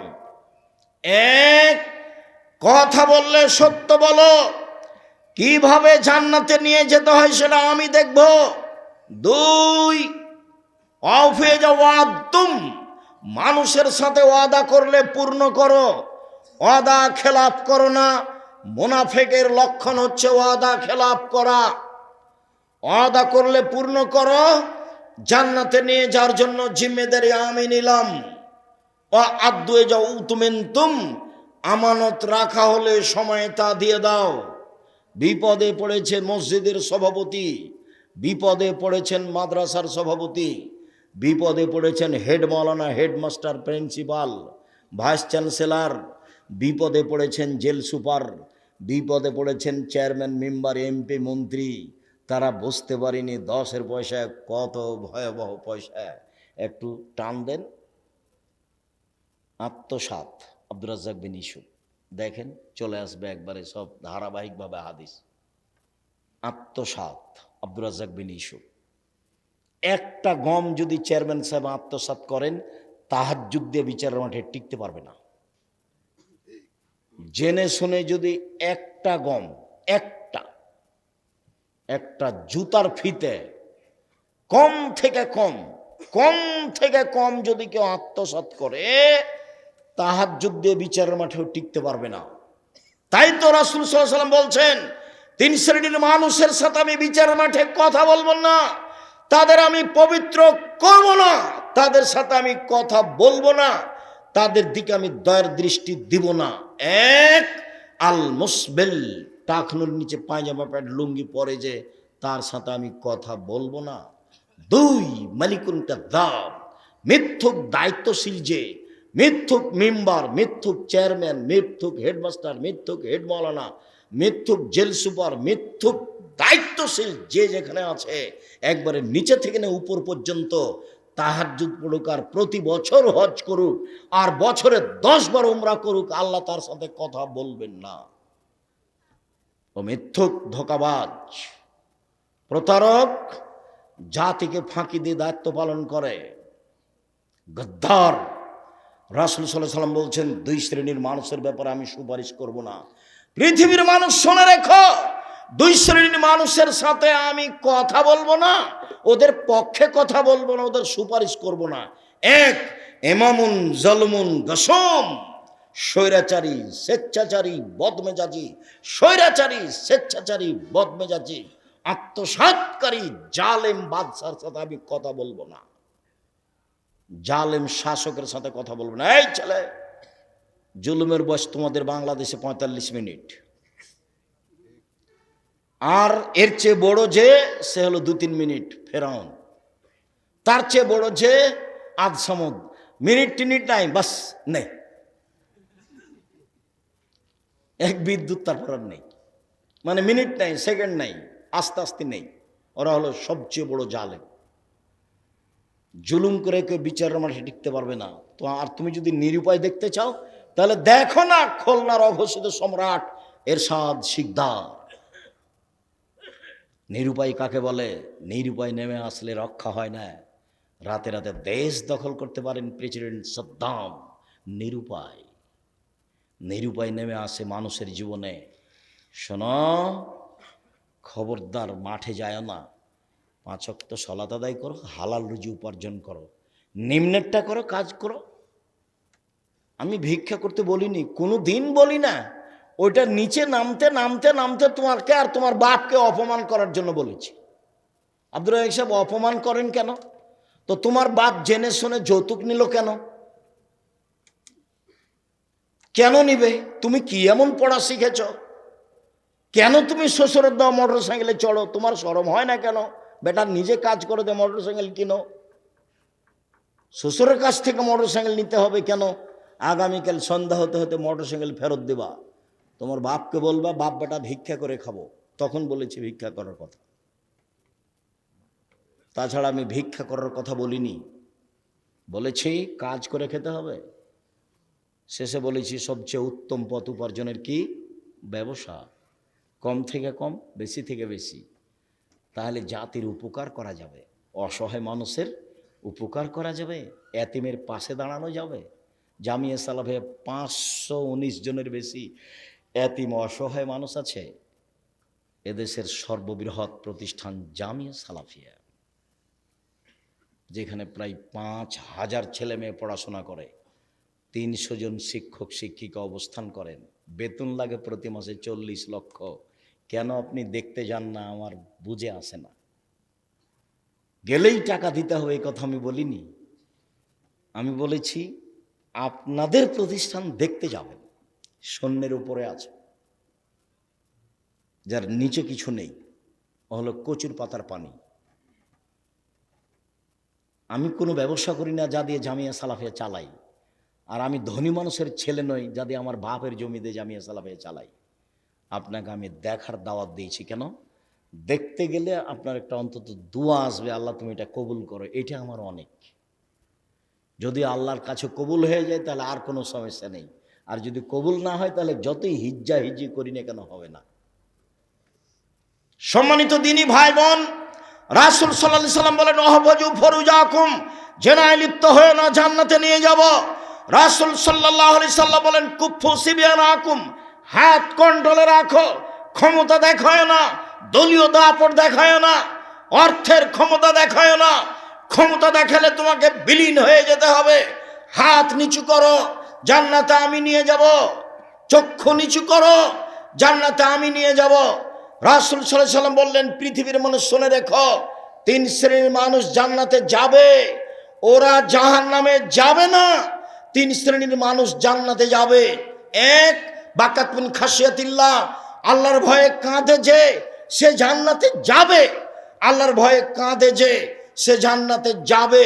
রাসূল সাল্লাল্লাহু আলাইহি সাল্লাম বলেন, গাভীর বাঁট ওলান, আপনারা বুঝেন, গাভীর বাঁট বান ওলান থেকে চাপ দিয়ে দুধ বের করে ভিতরে ঢোকানো যায় না, যেমন এইটা যেমন অসম্ভব, আল্লাহর ভয়ে কাঁদে যে তার জাহান্নামে যাওয়া তেমনি অসম্ভব। আমি নিজে কথা বলিনি, এ কথা মুহাম্মদ সাল্লাল্লাহু আলাইহি সাল্লাম বলেন। অতএব সময় করে কেঁদে সব কথা আল্লাহকে বলতে হবে, তাহলে আল্লাহ সহজে শুনবেন। পৃথিবীর মানুষ আল্লাহ রাস্তায় পাহারা দেয় যে, মাদ্রাসা লাইনে পড়াশোনা করে যে, সে জাহান্নামে যাবে না, জাহান্নাম দেখবে না। তিন, বেগানা নারীকে দেখে চক্ষু নিচু করে যে সে জান্নাতে যাবে, জাহান্নামে যাবে না। অপর নারীকে দেখে চক্ষু নিচু করে যে সে জান্নাতে যাবে, জাহান্নামে যাবে না। বাজার পূর্ণ হয়েছে আপনার স্ত্রী দিয়ে, আপনার বোন দিয়ে, ও বাজারে যাবে কেন? ফ্যাশন বোরকা পরে বাজারে যায় কেন? আপনি কি মরে গেছেন? আপনার স্ত্রীর ভাই কি মরে গেছে? তার স্বামী কি মরে গেছে? তার দেবর কি মরে গেছে? তার ভাসুর কি মরে গেছে? তার বোনের ছেলে মরে গেছে? তার ভাইয়ের ছেলে মরে গেছে? দেশে কেউ নাই? শরম করে না? বেশরমা মহিলা ভ্যানে ডিপে ঘাতে করে বাজারে চলে যায়। কি বুঝাতে চেয়েছো তুমি আমাকে? তোমার বাপ কি বুঝাতে চেয়েছে? তোমার মা আমাকে কি বুঝাতে চেয়েছে? ভুল হিসাব। তুমি কি দেশ মেরে খেয়েছো? তুমি কেন বাজারে গেলে? তোমার তো বুদ্ধিও অর্ধেক। আমি বলিনি, মুহাম্মদ সাল্লাল্লাহু আলাইহি সাল্লাম বলেছেন তোমার বুদ্ধিও অর্ধেক। তুমি কি করতে বাজার করতে পারো? তোমাকে বাজার করা লাগবে না, তুমি রান্না বান্না করবে, স্বামীর সেবা করবে, তোমার জান্নাত হবে। এ কথাই মুহাম্মদ সাল্লাল্লাহু আলাইহি সাল্লাম বলেছেন। তিনি বলেছেন 5 ওয়াক্ত সালাত আদায় করবে, রমজান মাসে রোজা থাকবে, স্বামীকে মেনে চলবে, জেনায় লিপ্ত হবে না, জান্নাতের সব দরজা খোলা। তুমি বাজারে গেলে কেন? কে তোমাকে বাজার যেতে বলেছে? কে বলেছে? যে বলেছে সে কাপুরুষ। তোমার স্বামী কাপুরুষ, কাপুরুষ, কাপুরুষ। তোমার বাপ কাপুরুষ। তোমার বাপ জানে না বাপ কাকে বলে? দেখবে, 1 মিনিট, কথার শেষে চলে এসেছি। বাপ দেখা 1 মিনিট, বাপ কাকে বলে এই বৈঠকে বাপ দেখানো আছে, ভুলে যাচ্ছেন কেন? ওই যে আয়েশা রাদিয়াল্লাহু তাআলা আনহা সফর থেকে আসছিলেন, হার হারিয়ে গেল, কেউ হার খুঁজে পায় না, না আমার সলাতের টাইম হয়ে গেছে, পানিও নাই, ওযুও করতে পারে না, সবাই বড় বিপদে। এখন জনগণ আবু বকর সিদ্দিক রাদিয়াল্লাহু তাআলা আনহুকে বললেন, ঘটনা হলে এই, আয়েশা এই করেছে। তখন আবু বকর সিদ্দিক খেপে গেলেন, হ্যাঁ এরকম করলো আয়েশা। একবারে মেয়ের কাছে আসলেন, দেখলেন যে মেয়ের উরু রানের উপরে মাথা দিয়ে জামাই ঘুমিয়ে আছে। তো এই অবস্থায় আয়েশা বলছেন, আমার আব্বা এসে আমার কোমরে লাকা জানি লাকজাতান সাদিদা, এত জোরে মারলেন যে আমার স্বামী আমার উরু রানের উপরে মাথা দিয়ে না ঘুমালে আমি মায়ের কারণে দূরে চলে যেতাম, তিনি এত জোরে মারলেন। যে অবস্থায় ছিলেন, আমাদের দেশে যদি শ্বশুর ওই অবস্থা দেখে, যদি ঘরে গিয়ে দেখে যে জামাই মেয়ের উরু রানের উপরে মাথা দিয়ে ঘুমিয়ে আছে, তাহলে শ্বশুর এইভাবে ঘুরে যাবে। বুঝাতে পারিনি কথা?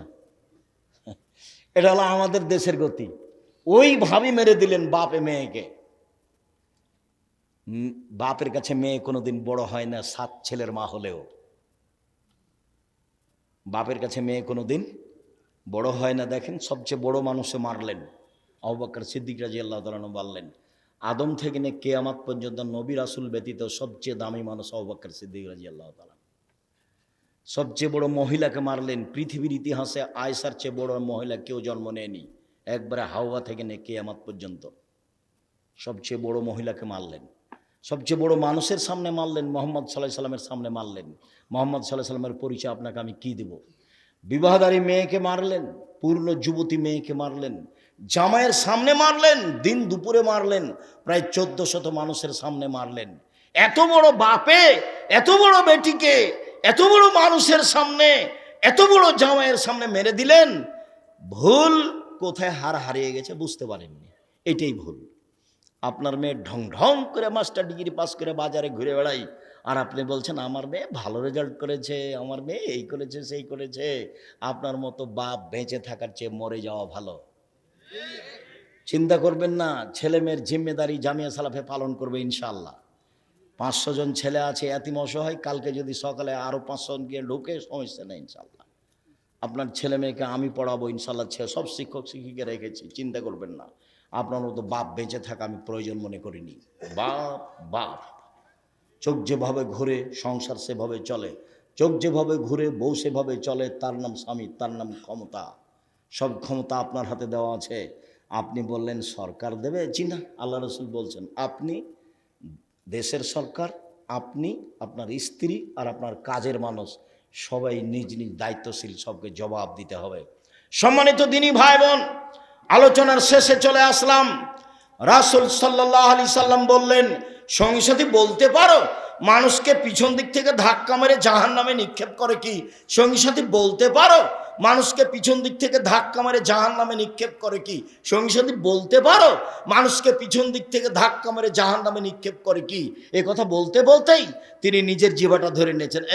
দেখো, জিহ্বা মানুষকে পিছন দিক থেকে ধাক্কা মেরে জাহান্নামে নিক্ষেপ করে। খালি বলেছেন অমুক খারাপ, ওই চেয়ারম্যান খারাপ। এখন তাহাজ্জুদ দিয়ে জান্নাত যান দেখি। যারা সামনে আছেন অনুরোধ জানাচ্ছি, আপনারা আমার দিনী ভাই বোন, যারা অনলাইনে আছেন পৃথিবীর যে কোনো প্রান্ত থেকে আমি আপনাদের অনুরোধ জানাচ্ছি, যারা মিডিয়াতে সময়ের গতিতে অবগত হবেন তাদের আমি আব্দুর রাজ্জাক বিন ইউসুফ আপনার কাছের মানুষে আমি অনুরোধ জানাচ্ছি, জিন্দেগিতে কখনো আর কোনোদিন বদনাম করবেন না ইনশাআল্লাহ। কারো পিছে পড়বেন না, আপনার যা ক্ষতি হচ্ছে হোক। আল্লাহুম্মা লা মানিআ লিমা আতাইতা ওয়া লা মুতিআ লিমা মানাতা। তিনি যা দিবেন কেউ ঠেকাতে পারে না, তিনি যা দিবেন না তা কেউ দিতে পারে না। হাদিস বুখারী মুসলিম। তিনি যা দিবেন তা কেউ ঠেকাতে পারে না, আর তিনি যেটা দিবেন না কেউ নিতে পারে না। যদি এরকমই হতো মানুষের কৌশলে চলতো, তাহলে জামিয়া সালাফে একদিন চলতো না।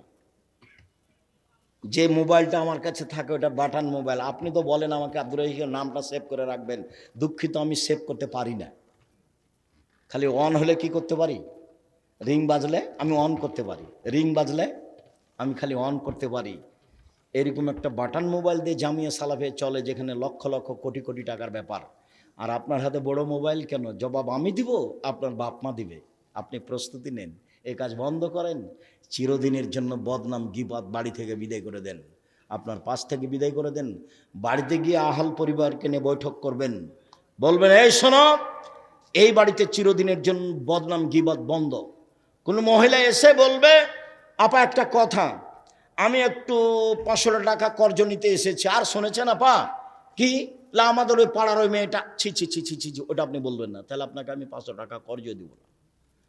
ওর বদনাম কিন্তু আপনাকে কিন্তু খুব ভালো লাগবে। জীবনে দল করলে আপনার বিপক্ষের লোক যদি বিপদে পড়ে তখন আপনি বলবেন ঠিক হয়েছে, ঠিক হয়েছে, ঠিক হয়েছে। আমি নিজে হাতে দেখেছি, নিজে চোখে দেখেছি গরু জবাই করতে। প্রতিপক্ষ যখন বিপদে পড়েছে তখন উনি খুশিতে কি করছেন? গরু জবাই করছেন। গরু জবাই করাটা আমি নিজে দেখেছি। আর ঢেঁকি কেটে ভাগ করে নিয়েছে, এটা আমাদের গ্রামে ভাই ভাই, ওটা ওটা আমার চোখের দেখা। যখন আমরা পড়াশোনা করি না, ঝগড়া লাগলে দৌড়িয়ে যাই, তো দৌড়িয়ে গেছি ওখানে, এমন ঝগড়া ভাই ভাই দিয়ে ঢেঁকিটা কেটে ভাগ করছে। তারপর যেই থাকবে না ও বলছে থামরে, আমি তো এখান থেকে চলে যাব, এমন লোকের কাছে জমি দিয়ে যাব আমার ভাগ যে তোকে গুতাতে পারে, এভাবে বলছে। আমার দিনের মতো মনে আছে। এগুলো কিছু করিয়েন না। যুবকরা শোনো, কথা শেষ করছি। 5 ওয়াক্ত সালাত, হালাল রুজি, চিন্তা করো, পথ আল্লাহ করবেন ইনশাআল্লাহ। কোরআন তেলাওয়াত, অন্তত সূরা ইখলাস 3 বার পড়বা, আল্লাহকেও বলবা যে এই যে কোরআন মাজিদ পড়লাম। 4, আড্ডা পিটা হারাম। আড্ডা পিটা 2 ধরনের, একটা মোবাইল নিয়ে আর একটা দোকানে। দোকানে বসা চিরদিনের জন্য হারাম। পদ্ধতি বলে দিচ্ছে, আসসালামু আলাইকুম আহমদ, তোমার দোকানে লবণ আছে? জি আছে। আর কাঁচামরিচ আছে? জি আছে। 200 কাঁচামরিচ দাও তো বাবা, 1 কেজি লবণ দাও। টাকা দেওয়া হয়ে গেছে, জি আসসালামু আলাইকুম। এইটুকু আপনার সময়, এর চেয়ে বেশি আপনি দোকানে থাকবেন না। ওবাকে বলা হলো, আল্লাহ রাসূলকে বলা হলো বাঁচার পথ কি? তখন আল্লাহ রসুল বললেন, পাপের জন্য কাঁদো, বাঁচার পথ পেয়ে যাবা। 2, প্রশস্ত করো বাড়িকে, জরুরি প্রয়োজন ছাড়া বাড়ির বাইরে যাবা না, জান্নাত পেয়ে যাবা। 3, মুখখান বন্ধ রেখো, মুখটা বন্ধ রেখো, জান্নাত পেয়ে যাবা। মুখটা বন্ধ রেখো, জান্নাত পেয়ে যাবা। মুখটা বন্ধ রেখো, জান্নাত পেয়ে যাবা। মুখ ব্যবহার করিয়েন না। আপনি আমার দিনী ভাই, আপনি আমার দিনী বোন, ভাইয়ের সাথে ঝগড়া থাকলে আগামীকাল সন্ধ্যা হতে হতে ভাইয়ের হাত ধরে ক্ষমা নেবেন। বড় ভাইয়ের কারণে গণ্ডগোল হয়েছে, কথাই ঠিক। আপনি ছোট, আপনি ভালো, এরপরেও আপনি আপনার ভাইয়ের হাত ধরে ক্ষমা নেবেন, এটাই শরীয়ত। কথা বুঝাতে পারিনি? গণ্ডগোল কার কারণে হয়েছে বলেন তো? বড় ভাইয়ের কারণে। গণ্ডগোল কার কারণে হয়েছে? বড় ভাইয়ের কারণে। এখন হাত ধরে ক্ষমা নিবে কে? ছোট ভাই। কথা বোঝা গেছে না? ঝগড়া বেঁধেছে বড় জায়ের কারণে। যা বুঝেন আপনারা, ওই ভাইয়ের স্ত্রী যে যা, 2 যাও যা। ঝগড়া বেঁধেছে বাড়িতে কার কারণে? বড় জায়ের কারণে। ক্ষমা নিবে কে? ছোট যাও। এটাই শরীয়ত, এটাই নিয়ম, এটাই শিষ্টাচার। সন্ধ্যা হতে হতে যেন যায় যায় কোনো গণ্ডগোল না থাকে। ননদে আর ভাবির সাথে যেন কোনো গণ্ডগোল না থাকে, ভাই ভাই যেন গণ্ডগোল না থাকে। আর মাকে বলে দিবেন, আজকের শেষ কথা, মাকে বলবেন, আম্মা চিন্তা করবেন না, আপনি আমার কাছে খাবেন, আব্বা আমার কাছে খাবে, ভাগ্না আমার কাছে খাবে, ভাগ্নি আমার কাছে খাবে, বোনেরা আমার কাছে খাবে, দুলা ভাইরা আমার কাছে খাবে। আরে আপনারা তো বহু দূরের কথা, আমার আব্বার যত বন্ধু বান্ধব আছে সব আমার কাছে খাবে। তুমি কথা বলো না, দেনওয়ালা উপরে আছে, বরকত দিয়ে দিবে, চিন্তা করো না। কেন তুমি তোমার মাকে ভাগ করলে যে তুমি একদিন খাওয়াও, আমি একদিন খাওয়াবো? তারপর তোমার বউ কি করে না করে ধর্না ধরে তোমার মাকে দাঁড়িয়ে থাকা লাগে, তোমার মা কোনোদিন না খেয়ে থাকে, শরম পাও না তুমি? তুমি কথা কেন বললে? তুমি সবচেয়ে গরিব, তোমার মাকে বলে দাও, আজকে বলে দিবা বাড়িতে গিয়ে, আম্মা চিন্তা করবেন না, সব আমার বাসায় খাবে, ইনশাল্লাহ আল্লাহ ব্যবস্থা করবে। আপনি দিন মজুর হলেও ব্যবস্থা হবে ইনশাল্লাহ, আপনি দিন মজুর হলেও ব্যবস্থা হবে ইনশাল্লাহ। বসে খেতে পাবেন না, বসে খাওয়া নিষেধ। জুমার দিন ব্যবসা করতে হবে, দিবস বলে কোনো জিনিস নাই। আল্লাহ বলেছেন জুমার দিন আজান হয়েছে, দোকান বন্ধ করো, সালাত শেষ করে আবার দোকান খুলো। আর মসজিদে ঢোকার দোয়া কোনোদিন হিসাব করেছেন? আল্লাহুম্মা আল্লাহুম্মা ফতাহলি আবওয়াবা রাহমাতিক, তোমার রহমতের দরজা খুলে দাও, আমি মসজিদে এসেছি। এবার বের হচ্ছেন, আল্লাহুম্মা ইন্নী আসআলুকা মিন ফাজলিক, এই যে দোকান খুলছি টাকা দিয়ে দাও, ব্যবসার টাকা পয়সা যা লাগবে তা দিয়ে দাও। দোকান মসজিদ থেকে যখন বের হচ্ছি তখন আল্লাহকে কি বলছি? টাকা পয়সা দিয়ে দাও। বুঝতে পারেন না কথা মনে হয়? মসজিদ থেকে বের হলে আল্লাহকে কি বলি? টাকা পয়সা দিয়ে দাও, ব্যবসা বাণিজ্য দিয়ে দাও। আর ঢোকার সময় তো বলেছি রহমতের দরজা খুলে দাও। আর বের হওয়ার সময় বলছি টাকা পয়সা জমি জায়গা যা দেওয়ার আছে দিয়ে দাও। এই জন্য বসে খাওয়া নিষেধ, একদিনও নয়, জুমার দিনও দোকান খুলবেন, বন্ধ করে দিয়ে মসজিদে যাবেন, জুমার সালাত আদায় করে আবার দোকান খুলবেন। এটা শরীর। দিবস বলে কোনো জিনিস নাই তোমার কাছে, কে তোমাকে ঠেকাই? আমি তো বেঁচে আছি দুনিয়াতে, এইভাবে বেঁচে আছি। দেখো তো, আমি তো সমস্যা বুঝি না কোনোদিন। আমি মাস্ক পরিনি, মাস্ক লাগাইনি। চাপ দিলে যখন বিমানবালা মেয়েটা, তখন আমি বললাম যে তোমার চাকরি টাকা থাকাই ঠিক হয়নি। আমি যখন উঠি তখন তোমার মুখে মাস্ক ছিল না, তুমি উঠতে দিলে কেন? এখন কেন তুমি বলছো মাস্ক লাগাও? আমি মাস্ক লাগাই না, আমি মাস্ক লাগাবো না। তোমার মালিক তোমাকে চাকরি দিয়েছে, তার ভুল হয়েছে, তোমার চাকরি করা ঠিক নয়। কেন উঠার সময় তো আমাকে নিষেধ করনি, কেন এখন কেন বলছো? আমি না হলে গাড়িতে যেতাম, আমি তো মাস্ক লাগাই না, আমি মাস্ক দিয়ে ভাগ্য পরীক্ষা বাড়াতে রাজি নই। সম্মানিত দিনী ভাই বোন, গীবত থেকে বেঁচে থাকুন। সম্মানিত দিনী ভাই বোন, যেসব আলোচনা আমরা করলাম, আব্দুর রহিম যেসব আলোচনা করেছে মেনে চলার চেষ্টা করুন। আল্লাহ আমাদের যারা মারা গেছে তুমি তাদের কবরের শাস্তি মাফ করো, আমরা যারা অসুস্থ তুমি তাদের আরোগ্য দান করো, আমরা যারা বেঁচে আছি তুমি তাদেরকে তোমার রাসূলের পদ্ধতি অনুযায়ী চলার তৌফিক দান করো। বিশেষভাবে গীবাত, বদনাম, হিংসা, মারামারি, লুটতরাজ, রাহাজানি, অন্যায়, অবিচার, এইসব নোংরা বর্বর কাজ থেকে তুমি বাঁচাও আল্লাহ। মানুষের বদনাম করা থেকে বাঁচাও, মানুষের প্রতি হিংসা করা থেকে তুমি বাঁচাও। তোমার দরবারে এই জোরালো দাবি দেওয়া রেখে আজকের আলোচনা শেষ করছি। ও বই পুস্তক আছে, আব্দুল্লাহর বইটা আছে দেখেন, আর আব্দুর রহিমের বইটা আছে। নবীর রাসূল সাল্লাল্লাহু আলাইহি সাল্লাম দেখতে যেমন ছিলেন, রাসূল সাল্লাল্লাহু আলাইহি সাল্লাম দেখতে যেমন ছিলেন। আর আব্দুল্লাহর বই আছে আল্লাহর পথে যাত্রা। আর আমারও কিছু বই আছে যেগুলো বলছিলাম উপদেশ আর দুয়ার বই, কয়েকটা জিজ্ঞাসা। সবাই আমার ডান দিক দিয়ে এসে বইগুলো নিয়ে যাবেন। আর জামিয়া সালাফে দেখতে যাবেন অবশ্যই ইনশাআল্লাহ। সালাতে ইমাম সাহেবের কেরাত পাঠ উচ্চ স্বরে না মধ্যম স্বরে হবে? মধ্যম স্বরে হবে।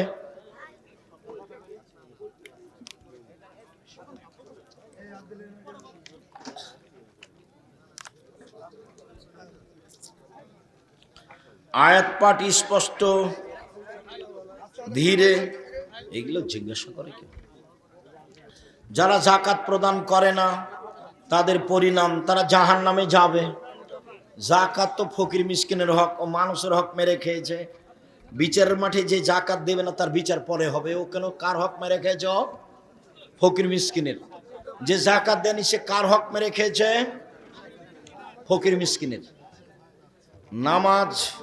নামাজে দাঁড়ানো ও বৈঠকে পা কোন অবস্থায় রাখতে হবে? নামাজে দাঁড়ায় পায়ে পা মিলিয়ে, আত্মাহেতর বৈঠকে পায়ের পাতার উপরে, সালামের বৈঠকে পাটা ডান দিকে চলে যাবে বাম পা, আর ডান পাটা এভাবে আঙ্গুল কেবলামুখী হয়ে খাড়ো থাকবে। কোন এলাকায় কিছু হিন্দু পরিবার বাস করে, তাদের মাহারাম এবং গায়রে মাহারাম কারা?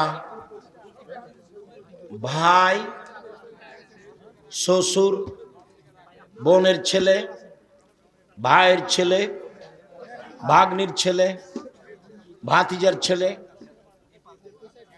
বাপ, এরা ছেলে, এরা সব মাহারাম। বাবা মা বিবাহ দিতে চায় না, এখন করণীয় কি? আমার সাথে কথা বলো, তোমার বাপের সাথে কথা বলে আমি তোমার বিবাহ দিয়ে দেবো ইনশাআল্লাহ। বিবাহ দিতেই হবে, হলো বাপের বোকামি, এটা হলো বাপের বোকামি। তোমাকে বলিও যে আব্দুল্লাহ, আব্দুর রহমান, আব্দুর রহিমের সবার বিবাহ দিয়ে দিয়েছি আমি পড়তে পড়তে। কেউ সাহস করে মুখ খুলতে পারবে না একটু যৌতুকের কথা, সাহসই রাখে না। এই যে কিছু লাগবে নাকি এ কথা বলারই সাহস রাখে না। মা যদি দাদা দাদির সাথে কথা বলতে নিষেধ করে তাহলে কি কবর? ওই মাকে খালা বলে ডাকো, আর দাদা দাদির সাথে কথা বলতেই হবে। সুলুকার ফাঁসে ও হলো বাপ, ওর আগের স্তরে ওই আছে, ওই হলো বাপ আর ওই হলো মা। দাদার দাদি ওরা বাপ মা, ওর সমান আগে। এই মাকে খালা বলে ডাকবা, এই ছেলে এই মাকে খালা বলে ডাকবা, ও মা নয়। টুপি পরার ব্যাপারে কোনো হাদিস আছে? এরকম নেই। টুপির উপরে পাগড়ি ছিল এরকম হাদিস বোঝা যায়। সালাত আদায় করলে টুপি পরেই পড়তে হবে এরকম বিধান নেই। ভারত, বাংলাদেশ, পাকিস্তানের এটা ভালো পোশাক বলে ধরে নেওয়া হয়েছে। দিন প্রচারের জন্য কি আগে রাষ্ট্রীয় ক্ষমতা প্রয়োজন? জি না, কোন নবীর রাষ্ট্র হয়নি। মোহাম্মদ সাল্লাল্লাহু আলাইহি ওয়াসাল্লাম আর সুলাইমান ছাড়া আর দাউদ, মাত্র 3 জন। বাকি কোন নবী চলে গেছেন, একজনও হেদায়েত হয়নি, একজনও নেই। এক মসজিদে আজান আর এক মসজিদে ওয়াজ মাহফিল নাকি সেমিনার করা ঠিক কোনটি? না, সবাই পরামর্শ করে করতে হবে। হুজুর, না বুঝে আমি আপনাকে গালি গালাজ করেছি, আমাকে ক্ষমা করুন। তুমি সামনে এলে না যে, যাওয়ার সময়তে আমাকে বলিয়ে আমি ক্ষমা করে দেবো ইনশাআল্লাহ। অত শরম পাচ্ছ কেন? কত মানুষ গালি দিচ্ছে, তুমিও তার মধ্যে না হয়। কদরের রাত কখন?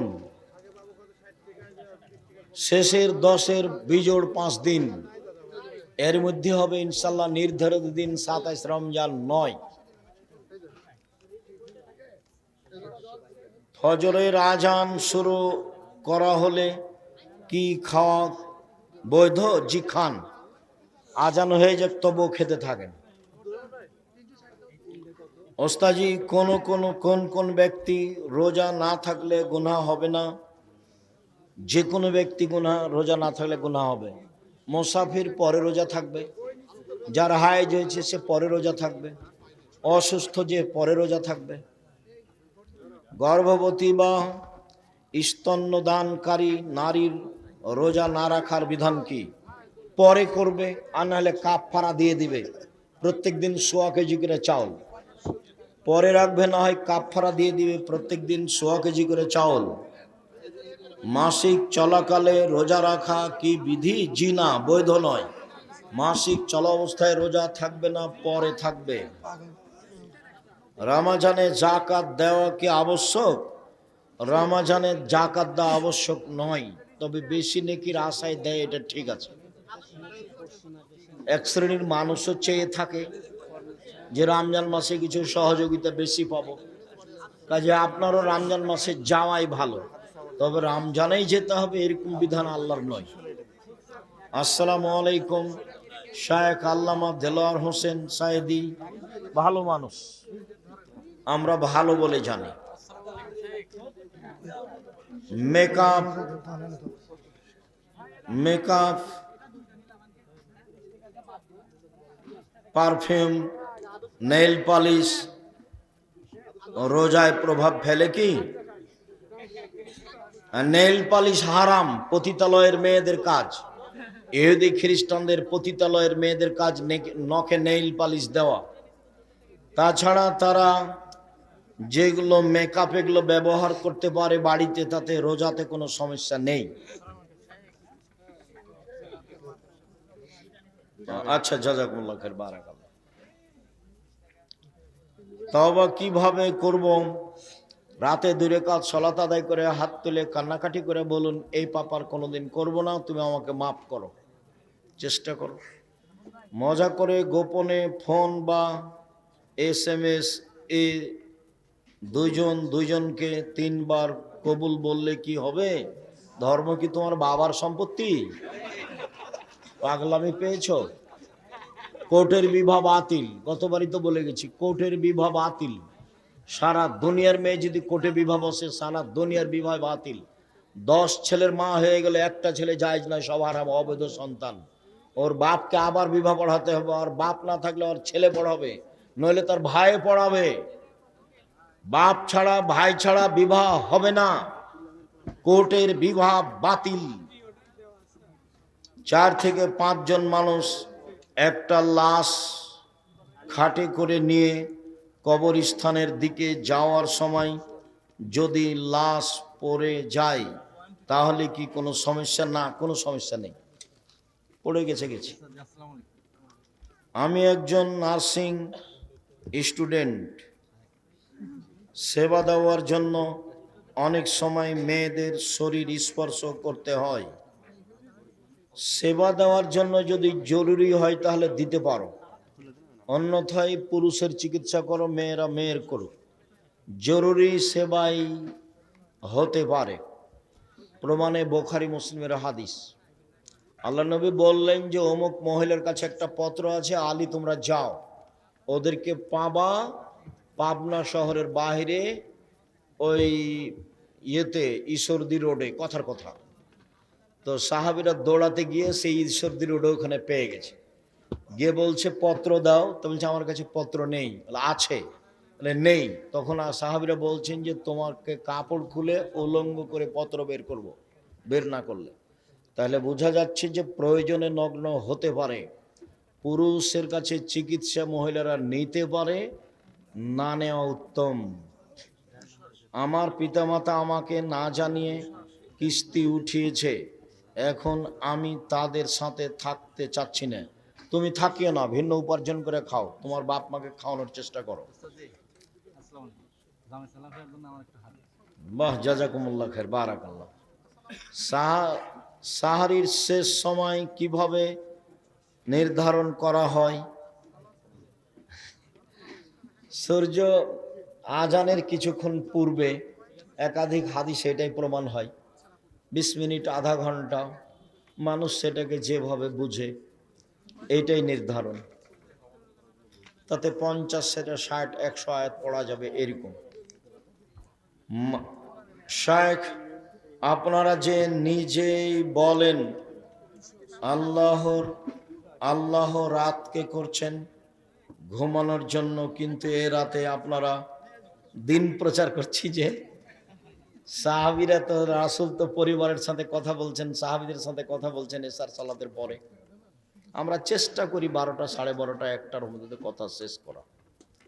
ঈদের নামাজের নিয়ত নিয়ম কি? পরিকল্পনা নাম নিয়ত, নতুন কোনো শব্দ নেই। আমি একজন ছাত্র, টিউশনি করে টাকা ইনকাম করি।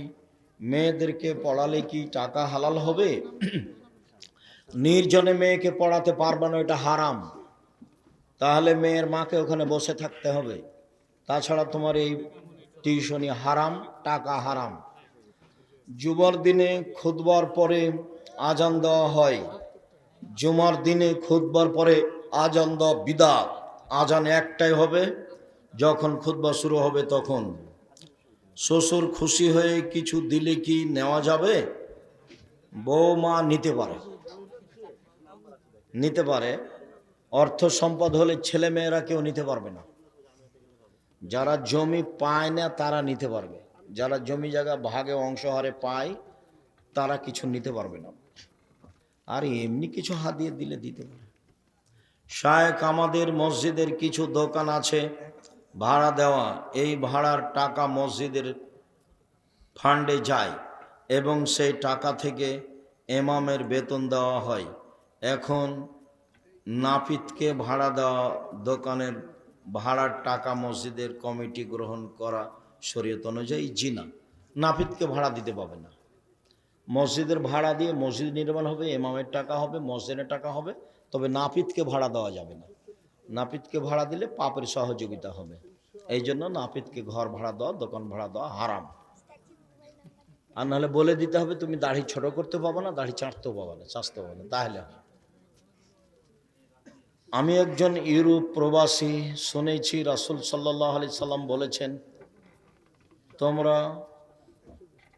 কর্মসংস্থানের জন্য পশ্চিমা দেশে যাবে না। এই কথাটাই কতটুকু সত্য? এরকম কথা আল্লাহ রাসূল বলেননি, তবে ইহুদি খ্রিস্টানদের বিরোধিতা করতে বলেছে। তাদের ওখানে গেলে কি হয় সেটা তো আমি তোমাদের কয়েকবার বলেছি। হুজুর, আমার প্রশ্ন হলো, জন্মদিন, গায়ে হলুদ, মেহেদি অনুষ্ঠান, এগুলো হারাম, কাবিরা গুনাহ। জন্মদিন শিরক, কাবিরা গুনাহ। জন্মদিন, মৃত্যু দিবস, 16 ডিসেম্বর, 26শে মার্চ, 21শে ফেব্রুয়ারি, যত দিবস আছে জীবনে সব হারাম, সব কাবিরা গুনাহ, সব শিরক। আমার শয়তান আমাকে শয়তান খালি খারাপ চিন্তা ঢোকায়। তুমি নাউজুবিল্লাহ বলো, আর রাতে উঠে 2 রাকাত সালাত আদায় করে কান্নাকাটি করবা। আমি সালাতে দাঁড়ানোর পর সূরা ফাতিহা বারবার পড়ে ফেলি, খালি মনে হয় যে পড়ি নাই। শয়তানের প্রতিক্রিয়া, ডান দিকে বাম দিকে নাউজুবিল্লাহ বলবো, থুথু ফেলবেন 3 বার। শুকরিয়া, জাযাকুমুল্লাহ খায়ের। আজকের মতো কথা এখানেই শেষ করলাম। সময়ের গতিতে আবার কথা হবে ইনশাআল্লাহ। আল্লাহ আমাদের যারা মারা গেছে তুমি তাদের কবরের শাস্তি মাফ করো। আমরা যারা অসুস্থ তুমি